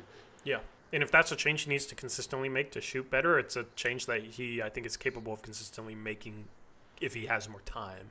And that's where you have hope that, okay, as he continues to develop, he can develop into that consistent three-point shooter, and consistent shooters have repeatable shots. And if you're doing things like cupping the ball weird before you bring it up, and it's throwing things out of whack, making you turn, and it's making your shot less repeatable, you're going to get more varied results, and you're going to get more misses because of that. So nice to see Tamani have a good shooting night. 5 for 7 from 3, 6 for 10 from the field, 4 assists, 7 rebounds, 17 points. He's still not finishing inside the arc. That is the biggest sore spot, I think, right now. But that goaltend was bad, man. That was. What are you even going near the ball there on that play? See, it's like a boneheaded play, but it's like, okay, he's hustling. I know he's trying to be aggressive, but Yeah. the ball was like almost all the way through the hoop. You can't I know. freaking touch the That ball was there. bad. It looked like he was like going for the putback and jumping in case it came off. And Yeah. then like the defender got under him a little bit, so he was like almost trying to catch the rim or something. I don't know, because I thought at first he got called for a foul. I know, like an yeah. over-the-back and I was like, foul, okay, and that that's was- fine. But then they were saying yeah. don't call it, like no bucket, and it's that was a bad play. But he was a big reason why we were in that game. He's a big reason why we had a great shooting night. He's 5 for 7, and the 4 assists is nice to see. First game with 4 assists since Sunday, November 17th against Atlanta. So that was good. If someone did catch that little hiccup in his shot, I wonder like who that was. If that was him noticing it, or like someone was like, "Hey, you were would doing think this." It would be the coaching staff. A coach, someone on the coaching staff. Yeah, shooting I'd be coach, fascinated whatever, to know like who that was. You know? Yeah, and I'm definitely going to try and find footage if I remember. But great game from him. He played some solid defense as well. Let's see. Sharp, 10 for 20, 2 for 6 from 3. He started hitting some mid-range shots again. And the thing is like, we talk about him fading and it not being good for his shot. But, like, he also shoots flat, and fading can give him a little bit more arc. You know? His shot just is inconsistent, it seems like, with the way he shoots it. We talked about his base isn't fully consistent and this and that, but it was nice to see him hit some mid-range shots. It's tough to make a living off of some mid-range shots, but good to see him have a good day inside the arc. He's 8 for 14 from 2, 2 for 6 from 3, had 3 turnovers, 3 assists. So still, like, assist to turnover number does not look good for Sharp this year. One of his Defensively, he had some bad moments as well. one of those two is the back rim that it just happened to go straight up and I know. into. Yeah, that's crazy. Yeah, it looked. I felt like in the first half he was shooting. He didn't have much arc on his shot, and it was like line drive off the back rim a lot. Yeah. And I thought in the second half his pull-up jumpers in the mid-range had just a lot better arc on them, and that resulted in some better results, I thought. But yeah, he's not really hitting those step back threes or like off the dribble threes. I almost just want him to shoot catch and shoot or drive right now. Yeah. I like that baseline cut he had out of the trap. The putback dunk was nice. So just kind of active movement buckets inside the arc is great.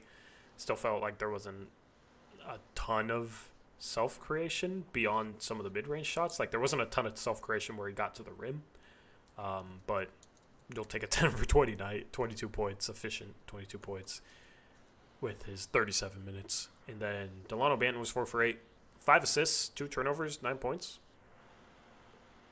He came into the game super aggressive. I Yeah. believe he had 6 shots in like 5-6 minutes, and then did a little bit of a disappearing act, but Ant had it going, so, he wasn't doing too much after that, which is fine. He had 5 assists. He's been deflecting a lot of passes, actually providing some value on the defensive end, which is better than earlier in his career. Like, he's never been known as a good defender, so solid game from Banton. He continues to provide a spark. It's funny because, like, it feels like he's played amazing this year, and I went and I looked at his efficiency, Eric. I went and looked at his efficiency. And going into this game, do you know what his true shooting percentage was? Who are you talking about? Delano Banton. Oh, Banton. Yeah. I haven't looked at his true shooting percentage. What would you, before I said anything, what would you have, like, thought it was? I would think it would be in the upper 50s, but because of your tone, I'm guessing it's low 50s. 54.6. Yeah. Which is below average. It's not terrible. It's up from his career average of 50%. In the last 2 years, he was 50.5 and 50.4 true shooting percentage. Best efficiency metric because getting to the free throw line is the most efficient way to score points. True shooting percentage takes that into account. But yeah, like, he still has not been efficient this year, and it feels like he's playing well offensively. And part of it is because he's shooting 46% from 2, right? Like, that's not great. He's also shooting 66% from the free throw line this year. So his dribble drive stuff, free throw shooting, scoring is not great. He's just making threes at 40%. That's the only bump in efficiency for him this year. And the shooting improvement has to maintain itself, or he's an inefficient volume scorer like he always has been. Like, which isn't that good. So his three-point shot is better. He's had some brighter moments. And, like, here's the thing. If he's below average efficiency, but, like, he's one of these guys where, like, okay, he comes in a game, sometimes he's not going to make shots. Okay, you play him less. Or sometimes he comes into a game and can completely swing the momentum of a game and gives you a huge spark offensively, then I can handle that in somebody off the bench who, like, if you look at his overall numbers, is slightly more inefficient than your average player, but he has the highs that can completely spark your team compared to just being consistently mid, right? I'd rather have somebody that can actually spark your offense, spark the team, demand some attention if he has it going, than somebody that just, like, consistently doesn't make enough shots, if that makes sense. Yeah. Well, here's hoping he's just a good three-point shooter. Yeah, it's enough. It's he just has moments where he does force a little too much inside the arc. Like, he should not be shooting 46% from 2. He should be more efficient inside the arc. Like, he has some impressive finishes and stuff. I feel like it's mainly due to he tries to force some tough shots that he should be a little bit more patient with. But, like, that's a career low, actually, of any of his seasons in the league. And that was surprising to me because it feels like he's been more of a dribble drive threat. Mm-hmm. So I don't know. Yeah. Despite that, he's doing what he needs to do when he comes in the game and being aggressive, and should have had one more basket tonight, I guess. Yeah. Why was chat saying Chauncey watches Blazers Uprise? Oh, I think it was one I was talking about. I'd be fascinated to know what coach or whatever saw it or whatever, but there's no chance. Oh, yeah, no chance. Yeah, their coaching staff is not sitting here watching our streams waiting for us to recommend things that they should coach. Believe it or not. I don't know. According to Reddit, you probably think they do. Yeah. 5 assists says otherwise. Bud, what is that in reference to, Raymond? It's not about Banton. Yeah, I just don't know if that's to me or somebody else, but yeah, good night passing the ball today. He is what he is, and he gives you a spark if you don't have enough off your bench. Now, with a really good offensive bench, do I want him playing a ton of minutes? If you don't need that spark, I don't know. Not sure. He's been a fun player, though. Been a fun player this year. Maybe can be used to sweeten the deal in a trade. I still think that's maybe the best thing, given that you have 3 young guards that you're building around. You might get another one in the draft, but Banton was solid today. Good effort from him. One Piece says, I would like to sell high on Delano. I know there's some meme-ish fandom, but I think this is Delano's peak, LOL. Yeah, I mean, this is kind of the thing is player comes in and, oh, wow, look at, they had a great offensive game. Look at the things that they were able to do in this game offensively. See, that's a talented player.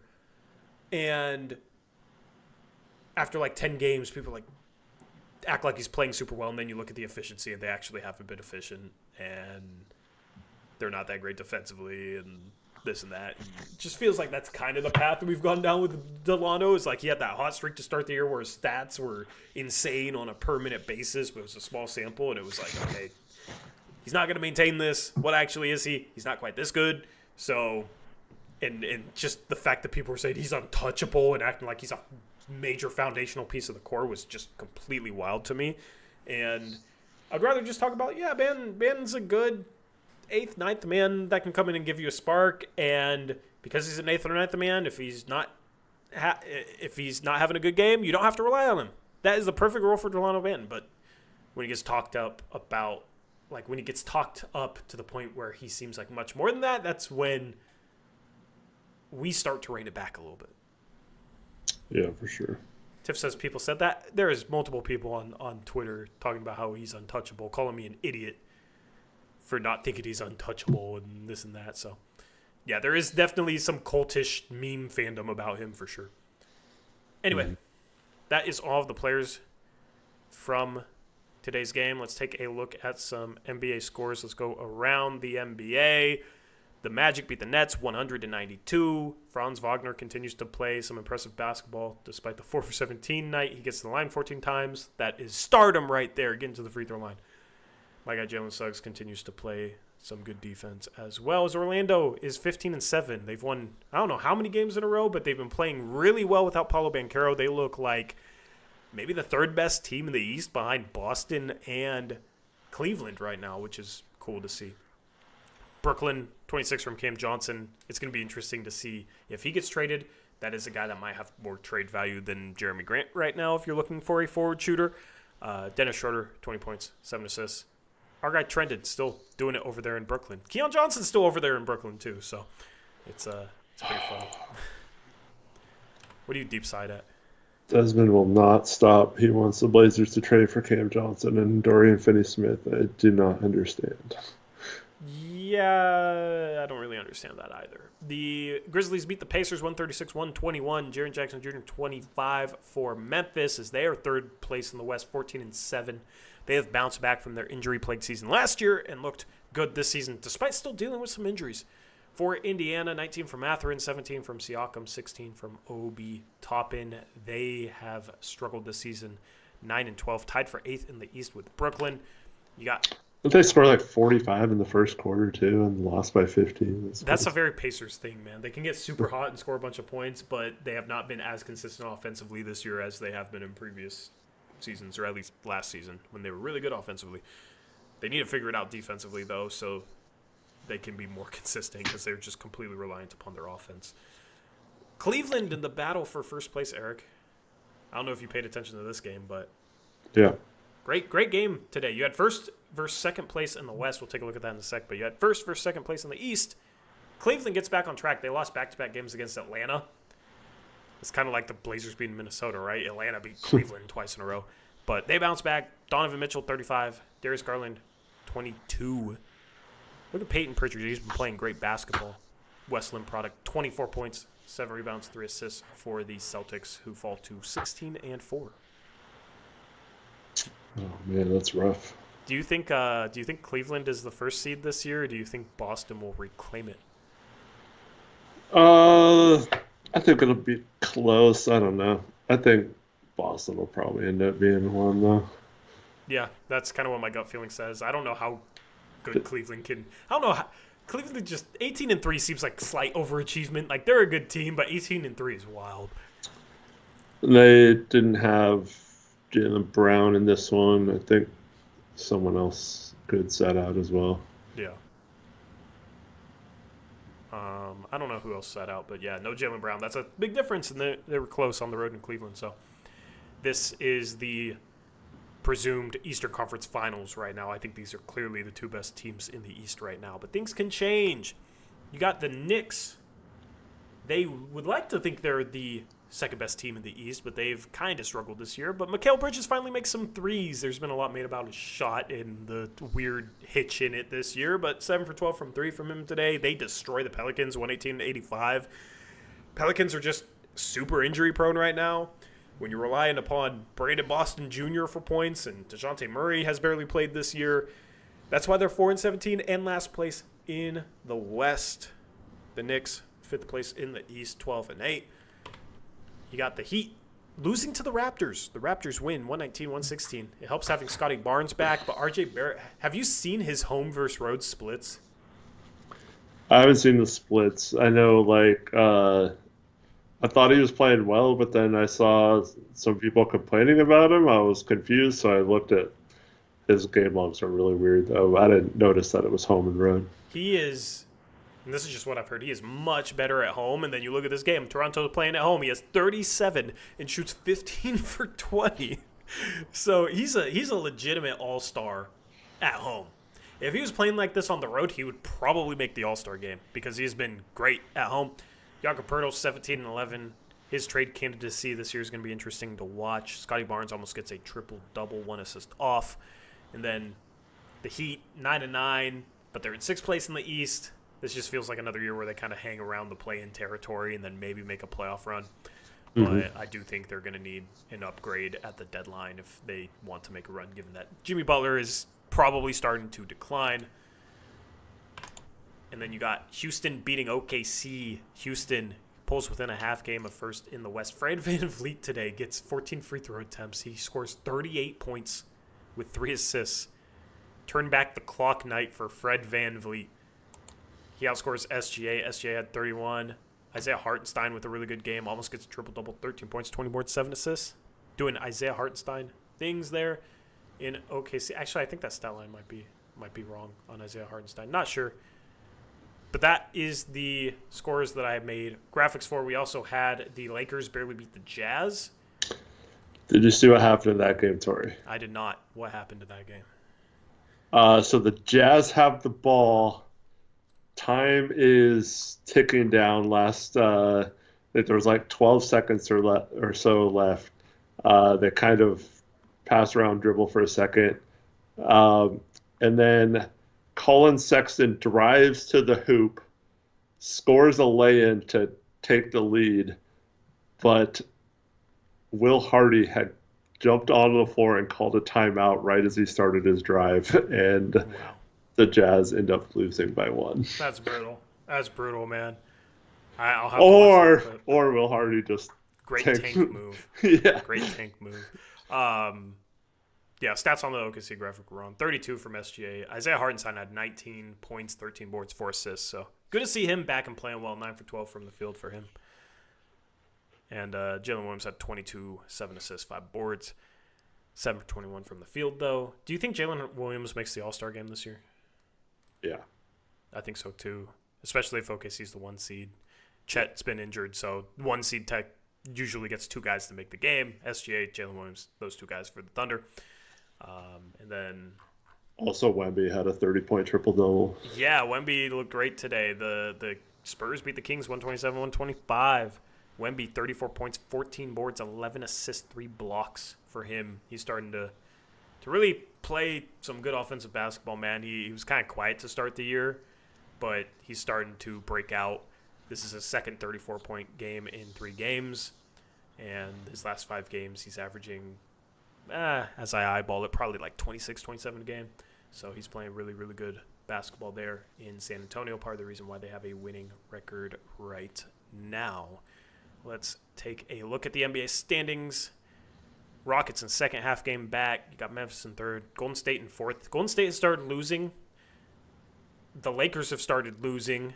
Golden State and the Lakers were top 4 a week or 2 ago. And Phoenix has been injury prone, but they got Kevin Durant back, and they beat Golden State recently. So we'll see if the Suns can climb back into the top of the conference. But this is, I mean, there's 4 games that separate 1st and 10th in the West, so very jam-packed standings here in the Western Conference. And the Blazers down there 13th, 8 and 13, 7.5 back. They are 3.5 back of the play-in. And then the Eastern Conference standings we'll pull up here as well. And and this is fun to look at, man, just because the difference in terms of records for like play-in teams is wild. You got 6th place is 500. At least we have 5 above 500 teams. You remember when Milwaukee was really struggling? Now they're the 5th. Above 500, yeah. 5th place team in the East. So they've bounced back. We'll see if Philadelphia can follow in their shoes. But you got Atlanta. They're 10 and 11. They're in 7th. So you're gonna have a playoff team, and I guess maybe it is Atlanta. Didn't you have a bet that Atlanta isn't gonna make the top 8? Was that the bet? Yeah. Yep. I will say, if it's not Philadelphia, I don't know who would replace them. Yeah. I mean, the Pistons and Nets and Pacers are all up there, but you need 2 of those 3 teams to pass them. Yeah, I think the Pacers will make it, but like the Nets or the Pistons in the playoffs in the top 8 would be weird, man. That would be weird. Yes, as Trevin points out, stupid Cleveland for losing to them twice. Otherwise, they'd be 8 and 13. Yeah. Down there with the Bulls. Yeah, I think the chalk prediction would be Philadelphia and Indiana get the 7th and 8th spots, and then the play-in is Atlanta and Chicago, because Chicago's been a play-in team for quite some time. And Atlanta's 9th, Chicago's 10th, and then Nets, Pistons, Hornets, Raptors, and Wizards are the 5 non-play-in teams. Like, that's the chalky prediction. But if that doesn't happen, it means you got, like, Brooklyn, Detroit, Charlotte, Toronto, or Washington in a play-in game. It's not going to be Washington. They're 2-16. They suck. But their rebuild, I think, is going pretty well so far. You're looking at, like, Detroit, man. Detroit in a play-in game would be kind of wild after they set – didn't they – well, it was an NBA record last year in terms of their losing streak, right? How many games in a row did they lose last year? 29 or something. Yeah. Yeah, so they've turned things around. It'll be interesting to see. I think they need Jeremy Grant back. Yeah. You want Jeremy Grant back, Detroit? You're ready to win now. Look at you in that play-in spot. Anyway, that wraps up around the NBA. Now we do trivia, okay? So we're going to spin our giveaway wheel, all right? And we need to give away spins on it. We don't have any pending spins on it. So we need to find, I'll say 4 people. We got 4 trivia questions for you guys to answer, all right? And what we're going to do is we are going to post the question in the main chat of our Discord. The first person to respond in the main chat of our Discord gets a giveaway wheel spin. You are not allowed to win more than 1 spin. So if you win a spin, don't answer the future trivia questions. So I'll give you guys like 30 seconds, hop in our Discord. If you're not in our Discord, click the link in the description box below. Join our Discord. We're trying to get to 1,000 members in there. You can talk with other Blazer fans. You can keep up with the mock off season in the off season through our Discord. We run that through our Discord. And I'll also do a mailbag at some point and some other things with our Discord. So if you're not in our Discord, what are you waiting for? Hop in our Discord. Hop in the main chat. I'm going to post the first question. And listen, figure out the answer however you want, man. Like, I'm obviously not going to be able to police anything. So first person in the main chat to answer this question. And the question is, the Blazers have played 54 seasons since joining the NBA in 1970. How many times have they made the playoffs in those 54 seasons? That is the question. The first correct answer. Feel free to answer in the YouTube chat if you don't want to in the Discord as well. But the first person to answer correctly in our Discord gets a giveaway wheel spin. And there we go. We got Vunid as the winner. The correct answer is 37 times. Also, shout out to Eric. Thanks for helping me come up with these questions. Actually, Eric came up with these questions by himself, so appreciate it. 37 out of 54. It's pretty good. It's pretty good odds, man. I mean, we're lowering that percentage slowly but Right. surely. But shout out to Vunid. I need to set up the wheel, so we're going to do all the giveaway wheel stuff first. And then I will set up the wheel, because I forgot to do that before. And then we'll spin it. We also need to see if we need to come up with anything else. Do you want to ask the next one, Eric? Sure. I tried to come up with one that wasn't easily Googled. Yeah, Um, good decision. yeah. So the next one is. Do you want me to type it in Discord too? No, or- I can type it in Discord. Okay. You can read it. In the Blazers' history, how many times have they had multiple All-Stars in the same season? So 2 or more All-Stars in the same season. How many years? Yeah, that's a good question. All right, we got our winner already, man. See, that answer was so fast that I do not think it was Googled. It goes to Colt, who said 10. Was that just a guess or Yeah, you can be honest. I can't police if you use Google. So if you say you use Google, you still get your giveaway spin. But if you knew that off the top of your head, that is impressive. And by the way, anybody that wins this does not need to call in or anything. We will spin the wheel for you, and you will be able to see what you get. There are merch options on that. The plan is to hopefully announce our merch on the next post-game show. We got merch design. I've been working with Chris on it, and I think you guys will like the merch. So we got some free stuff there, and you guys will see what we have in store soon, hopefully next post-game show. All right. This next one this next one is definitely going to get Googled, because I don't think anybody will know this off the top of their head. But if they do, then shout out to them. Colt says it was a guess. Wow. Shout out to Colt. That's a lucky ass guess, man. Yeah, that is a lucky guess. 10 times the Blazers have had multiple All-Stars in the same season. All right. We got somebody new in our Discord ready to guess. All right. Eric, you can actually, let me jot down. Okay, we got Colt as spinner number 2. All right. Third question, Eric. All right. One Blazer in history has worn the number 83. Who was that player?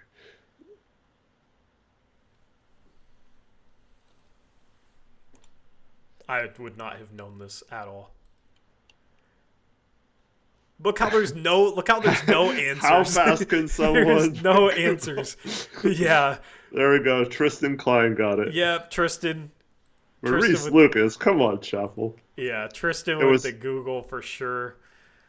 Oh, see, I knew Dro would know it, but you were in a Discord, man. Yeah, Dro, you could have had a giveaway wheel spin, but you're not in our Discord. Because he knows the Rhino, Craig Smith, personally. So, yeah, you... Why aren't you in our Discord, Dro? This is the perfect advertisement for our Discord. Why are you not in our Discord? You're missing out. You're missing out. Yeah. But yeah, back in 2012, Craig Smith wore number 83. I don't even remember that, but... Yeah, I don't remember that either. I would not have known that. This next one, people should know off the top of their head. And if they don't, then they're probably not going to answer it fast enough. So you can put away the Google, you can put away the Bing search if you use freaking Bing, okay, for this next one. Eric, I got it typed up, so feel free. All right, this is the easiest one. Who did the Blazers select in the second round pick number 46 of the 2020 draft?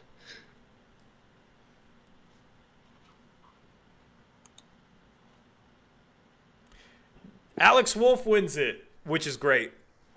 We got Alex Wolf. He said Ellaby, Connor, CJ Ellaby, but late after the buzzer. It's this guy.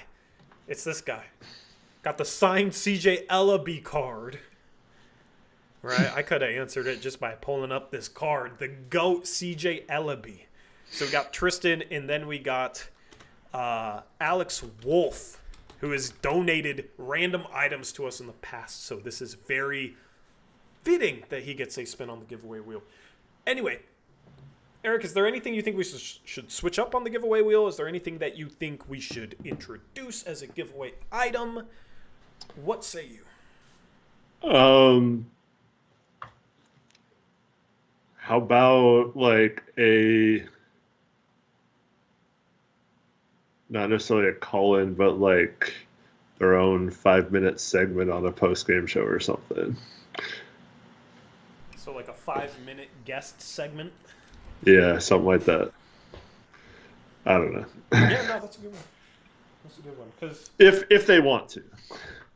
Yeah, on like a non-call-in stream. So we got like first call-in as an option for like a call-in stream. Also, Tori, did you just say you had a CJ Ellaby signed card? Yeah, like what? Why wouldn't that be a? It was given to me by a subscriber. Eli Hanna gave it to me. So. Yeah, I can't give that away. That is, there's lore behind that. Okay, with the Ellaby family. All right. Chat, if you have any suggestions for things to put on the giveaway wheel, feel free to suggest it in the chat. Also, am I the one who has to eat the candy necklace? Did I lose picks? Yeah, you lost. Sick. Yeah. I'll do that on the shot stream. No, you would not trade that, Elizabeth Allen, because you know what you would get with that card. Did you see that, Tori? What? Paul Skeens tops Chroma. There's some Paul Skeens card that if you get it, the Pittsburgh Pirates are offering like 30 years of season tickets and all these like awesome things. And then on top of it, Olivia Dunn said you could she'd invite you to her suite for the games or something. That's the prize, right? That's crazy. Well, it's not like you're gonna score with her, but yeah, it was like some insane package, like just over the top. They gave you all these freaking things, and you got to meet him and like do all these things behind the scenes as well. It's like holy crap. Yeah. It's like the most valuable card ever. I know, that's wild. Just wild. 30 years of season tickets. That's crazy. Yeah, I wonder what the value on that is. Maybe one time in those 30 years, the Pirates will win a playoff series too. Yeah, maybe. So the things we got on the giveaways wheel: decide a chat poll, free sweatshirt, choose chats, double down and picks against the spread. I will give away a gifted membership, so you don't win, but somebody else wins a gifted membership most likely, because I can't decide who it gives it away to. Okay, we got a free shirt, right? So some of this stuff is merch stuff coming up. We got a spin again space. We got a free 300 level tickets or $20 ticket gift card. Like if you don't live in the Portland area and you want a $20 ticket gift card. Okay, we got $10 cash. We got a mystery, which I forgot to put the Y on the end, but a mystery Blazers item. I will go shopping for you. Do you still have the date with Eric on there? Yes, that was the last one. Leave a message for chat, so a pinned message. Free hat, $20 merch credit, first call-in on the next call-in stream, and date night with Eric. Is there any we should switch out for any other ideas, chat? If so, let me know if there's anything that you think we should switch out there. If you guys have any good ideas, because I do like to switch it up from time to time.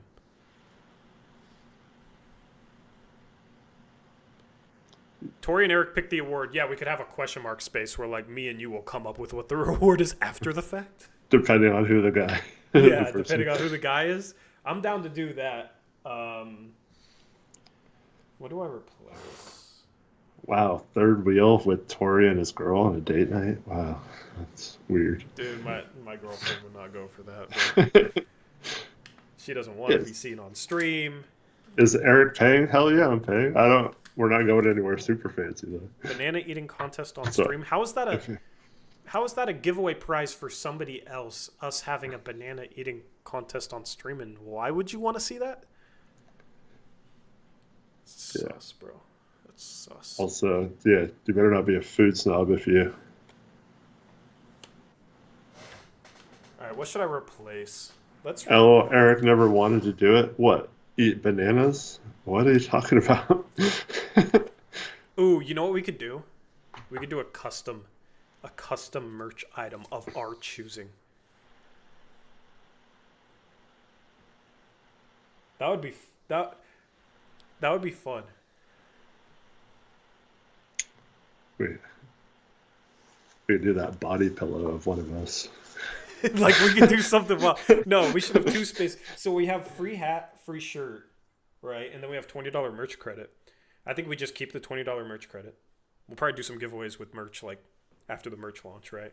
I say instead of free shirt or free hat, we have custom merch item of Eric's choosing and a custom merch item of Tori's choosing. And my choosing would be putting your face on something. I don't know My what. face? Yeah, your face. The Okay. Money Man Brant edit. So you can tell me what to edit, you know? You can tell me to edit something onto a piece of merch. We can get creative with it, all right? So, custom merch. I got to write this out. But yeah, you can have like custom shower curtains.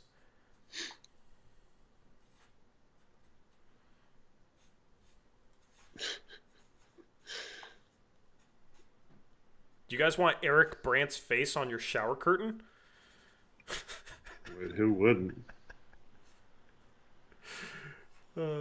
The only requirement is that you take a picture of it when you get it. All right, that is the only requirement. Oh, Alex Wolf would love that, dude. This is Dude, right up yeah. Alex's alley. Are you kidding me? All right, that is the only requirement. All right.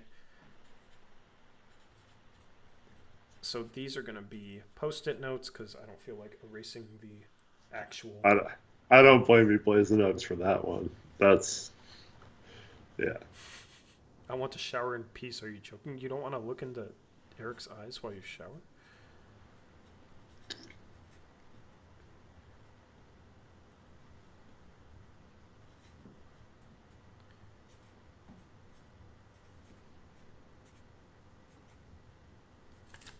All right. Sorry. I am writing. Okay. Now I'll put this on the wheel and set it up. I've always wanted an excuse to put Eric's face on like a random merch item because I've gone through like some of these merch provider websites where you can create custom merch, and some of the options that they have on there for stuff you can create is wild. Is wild. This is getting weird real quick. You got a problem with that, Raymond? We are the Portland Trail Blazers. All right, we're from Portland. We like it weird. All right. If you don't like it weird, too bad. Yeah, yeah, Desmond, you can give your back massage to your girl on their blanket. Hell no. Hell no. That's too weird, all right? That's too weird, man. That is too much. That is too much. Don't even give him any ideas like that, all right? That is wild. Why is it spinning right now? I'm not even spinning it. It's rigged. It's It's a rigged. ghost. All right, hold on. I gotta move my camera, so I'm gonna turn this off. And I need to set this up. All right, just give me a second. Entertain chat while Droz asked her if you have pants on.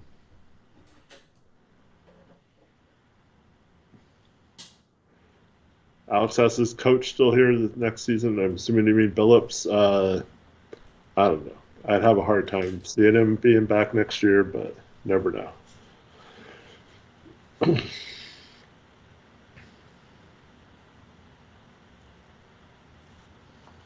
Wow, people. I don't. I'm scared to go back and see. I'm not going to go back and look.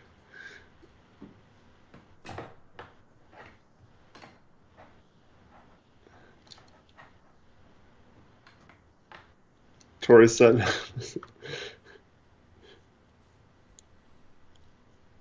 Tori, are you wearing pants? Dang, he doesn't. He doesn't hear me.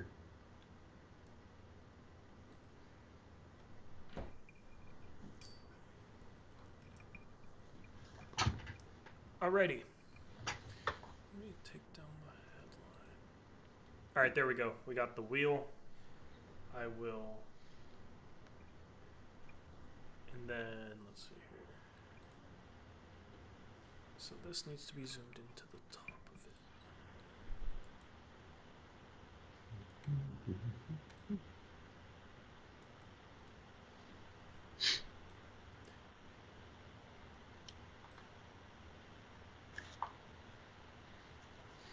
Sorry, stream gonna look a little messy for a second. I know. Trevin said to make a reaction face, so I did. Yeah, gotta have your camera up there for the reaction. But this is where my computer likes to be slow.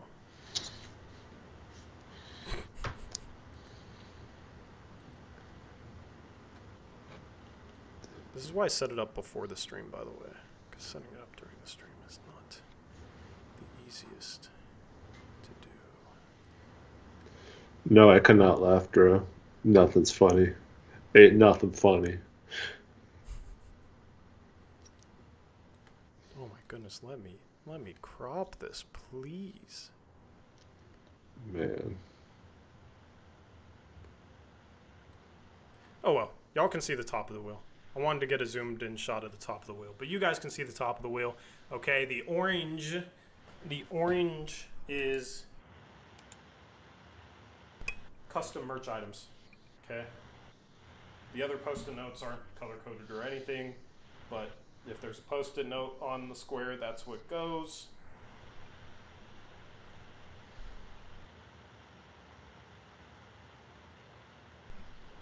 Alrighty, so first up, we have Vunid. Okay, we're going to spin this thing.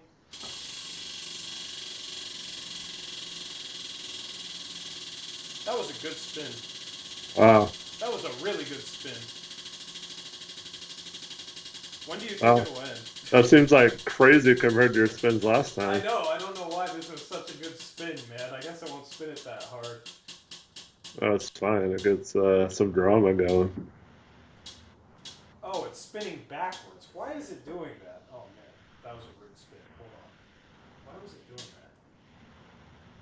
That spin don't What? count. It was going to stop on the orange one after $20 merch credit. What was that? That was of your choosing. I just... Yeah. Why is it... Dude, this thing's acting weird today. Alright.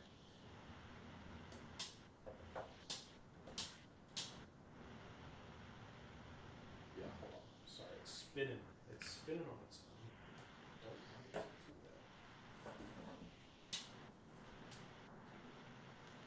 Don't you love technical difficulties?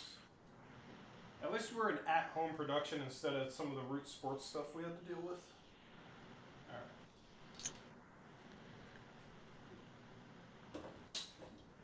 Desmond's asking if you get your nails done, Tori. Hell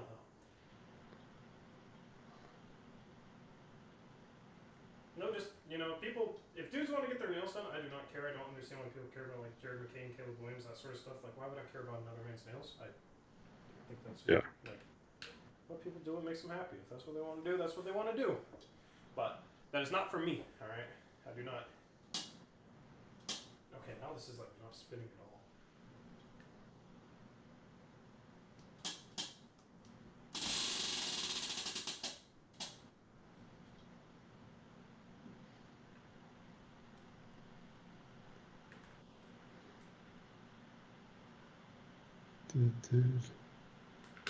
This is fascinating. Just watching Tori try to fix the. I'm sure this is thrilling. Okay, so now it's like not spinning much, but it definitely stops, so I just gotta spin it hard, alright? So Vunid, this is the first spin. This is your spin. This one actually counts. Let's do it.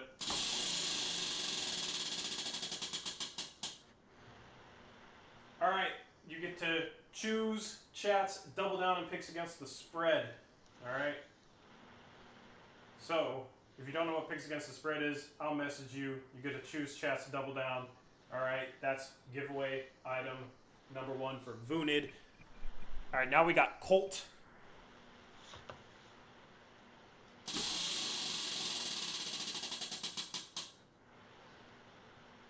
Colt gets a custom merch item of my choosing. Let's go. You're getting something with Eric's face on it. Hell yeah. Sorry, Colt. Hell yeah. We can collaborate on what item it is, but I'll give you some suggestions beyond just the shower curtain, all right? Next up, we got Tristan.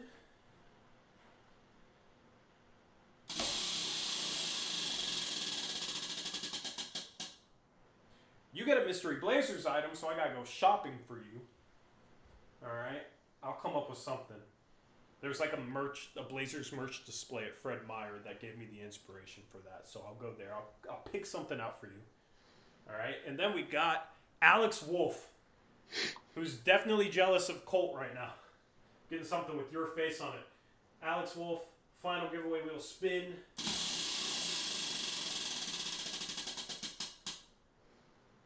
You get a $20 ticket gift card or free 300 level tickets, but you're not in the Portland area, so it'll just be a gift card. All right. There you go. I got to spend a little bit of money. That is giveaway night. Should we randomly select somebody from chat, Eric, and do one more? Because normally Sure. we do 5. Let me open up the night bot.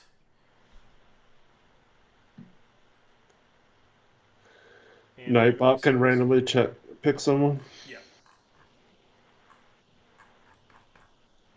Bot Mises Garden.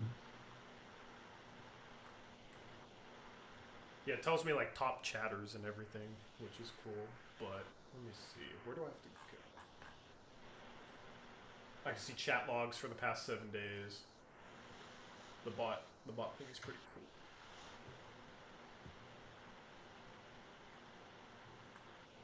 All right.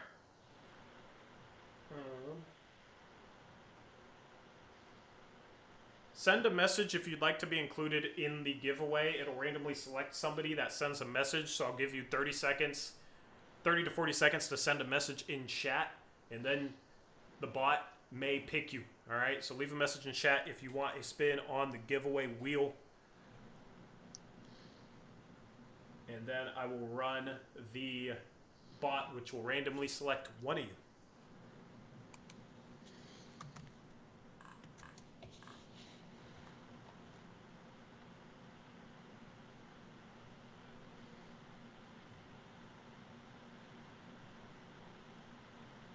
I want to win that date with Eric. What'd you say? I want to win the date with Eric. You want to win the date with Eric? Oh yeah, you're one of the guys. Well, I guess if it picks you, right? And you can go on a date with yourself. First call in. You get the first call in here. Let's see. All right, I'm gonna run it. We're gonna choose a winner. The winner is Eric Olson. Recently had a giveaway spin last stream, so Eric, I'm gonna give it to someone else.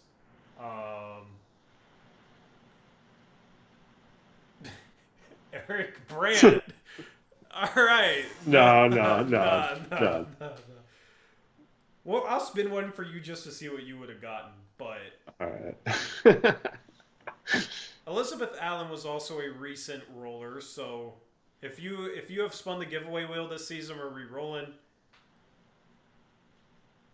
All right, there you go. Blazer fan Ebby There we go. is spinning the giveaway wheel.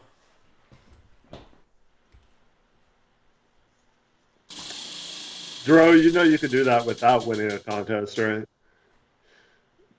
We've already given that away. That's choose chess, double down, and picks against the spread, so I'm going to respin that.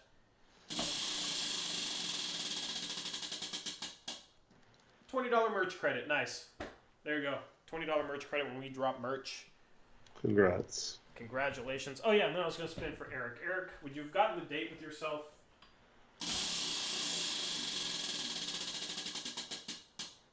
No, I would have had to give you $10. Oh, nice. Anyway. Thank you for participating. Let me move my mic arm back and not drop my mic on the keyboard. Alrighty. There we go. Oh yeah, this camera's weird. Hold on.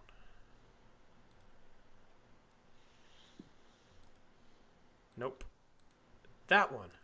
Perfect. All right. So that concludes giveaway night. Thank you for participating. Appreciate all you guys. Now, the next stream is the 3rd. Will hopefully be our winter merch launch. If it gets pushed back, we'll let you know. But came up with some cool merch designs. I actually think it makes just for a good apparel piece. Put in more effort than just slapping the Blazers Uprise logo on something. So I'm excited to drop that. Been working with Krish. If you know Krish, he is a cracked graphic designer. So we cooked up something. And I'm super excited for that. And then that game, the Blazers, who are they playing? I'm remembering event nights instead of opponents now. On, let's see here, Tuesday, the Blazers are playing the Clippers. That tip-off time is 7:30 p.m., so postgame will go live approximately 10 p.m., so it's going to be a late stream. But that'll be good because I have rec that day, so hopefully I can catch the second half of that game as the Blazers play an NBA Cup game. They still have a chance to advance. It's going to be very difficult. They need OKC to lose against Utah, and then they need somebody to lose against Memphis. I forget who. And then, of course, they need to beat the Clippers, and that's pretty much the only way because point differential is not going to work out in their favor. And then the Blazers will have 2 days off. They play again Friday against the Utah Jazz. That'll be shot night. I think I'm recovered from last time enough, but I went to Buffalo yesterday, drank a drink, and I was like, I still don't feel like drinking anything, Eric, after last time. So, call-in night will be on next Sunday, a week from today, after the Blazers take on the Lakers, and then the Blazers will most likely have 2 Cup consolation games. I think they'll be on the 12th and 15th. Those opponents are TBD. But after next Sunday, it's a light schedule the next week and a half or so. So, anyway, Blazers compete, score a season high in points, but they lose to the Dallas Mavericks 137 to 131. Anthony Simons cooks but fouls out in the 4th quarter. Weird game, but a fun game. Some highlights from it nonetheless. And now we head on into December. Eric, is there anything else? Thanks everyone for watching. Appreciate you all. Hope to see you on the show tomorrow. And hope you have a good rest of your Sunday. Yep. I'm looking forward to Tuesday night's stream. We will try and answer more of your questions. We will try and interact with chat more on Tuesday. There's certain streams that maybe we don't interact with chat as much as we should, as we talk about a lot of different things, and I always like to dedicate a stream to just making sure we answer questions that you guys have, interacting with you guys, because you guys make this channel what it is, and we appreciate that. That's why we do the giveaway stuff. Hit the like button on the way out. We would appreciate that as well. That's the easiest way to support the channel. Subscribe if you're new. If you got a friend that's a Blazer fan that might enjoy this show, feel free to share it with them. And shout out to BetUS for sponsoring this post-game show. We are out of here. We will have picks against the spread tomorrow. And we'll be picking, I don't know how many games are tomorrow. Let's see here.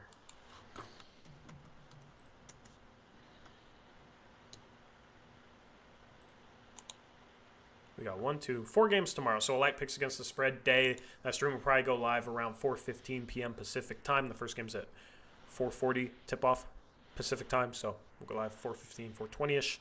And we will talk about those games. And we'll also talk about whatever the hottest topic is for the Portland Trail Blazers. We go live Mondays and Thursdays on our second channel, Blazers Uprise podcast. We pick the day's games and we talk about a certain Blazer topic. So if you're not subscribed to the second channel, there's a link in the description box below. Check out all the links.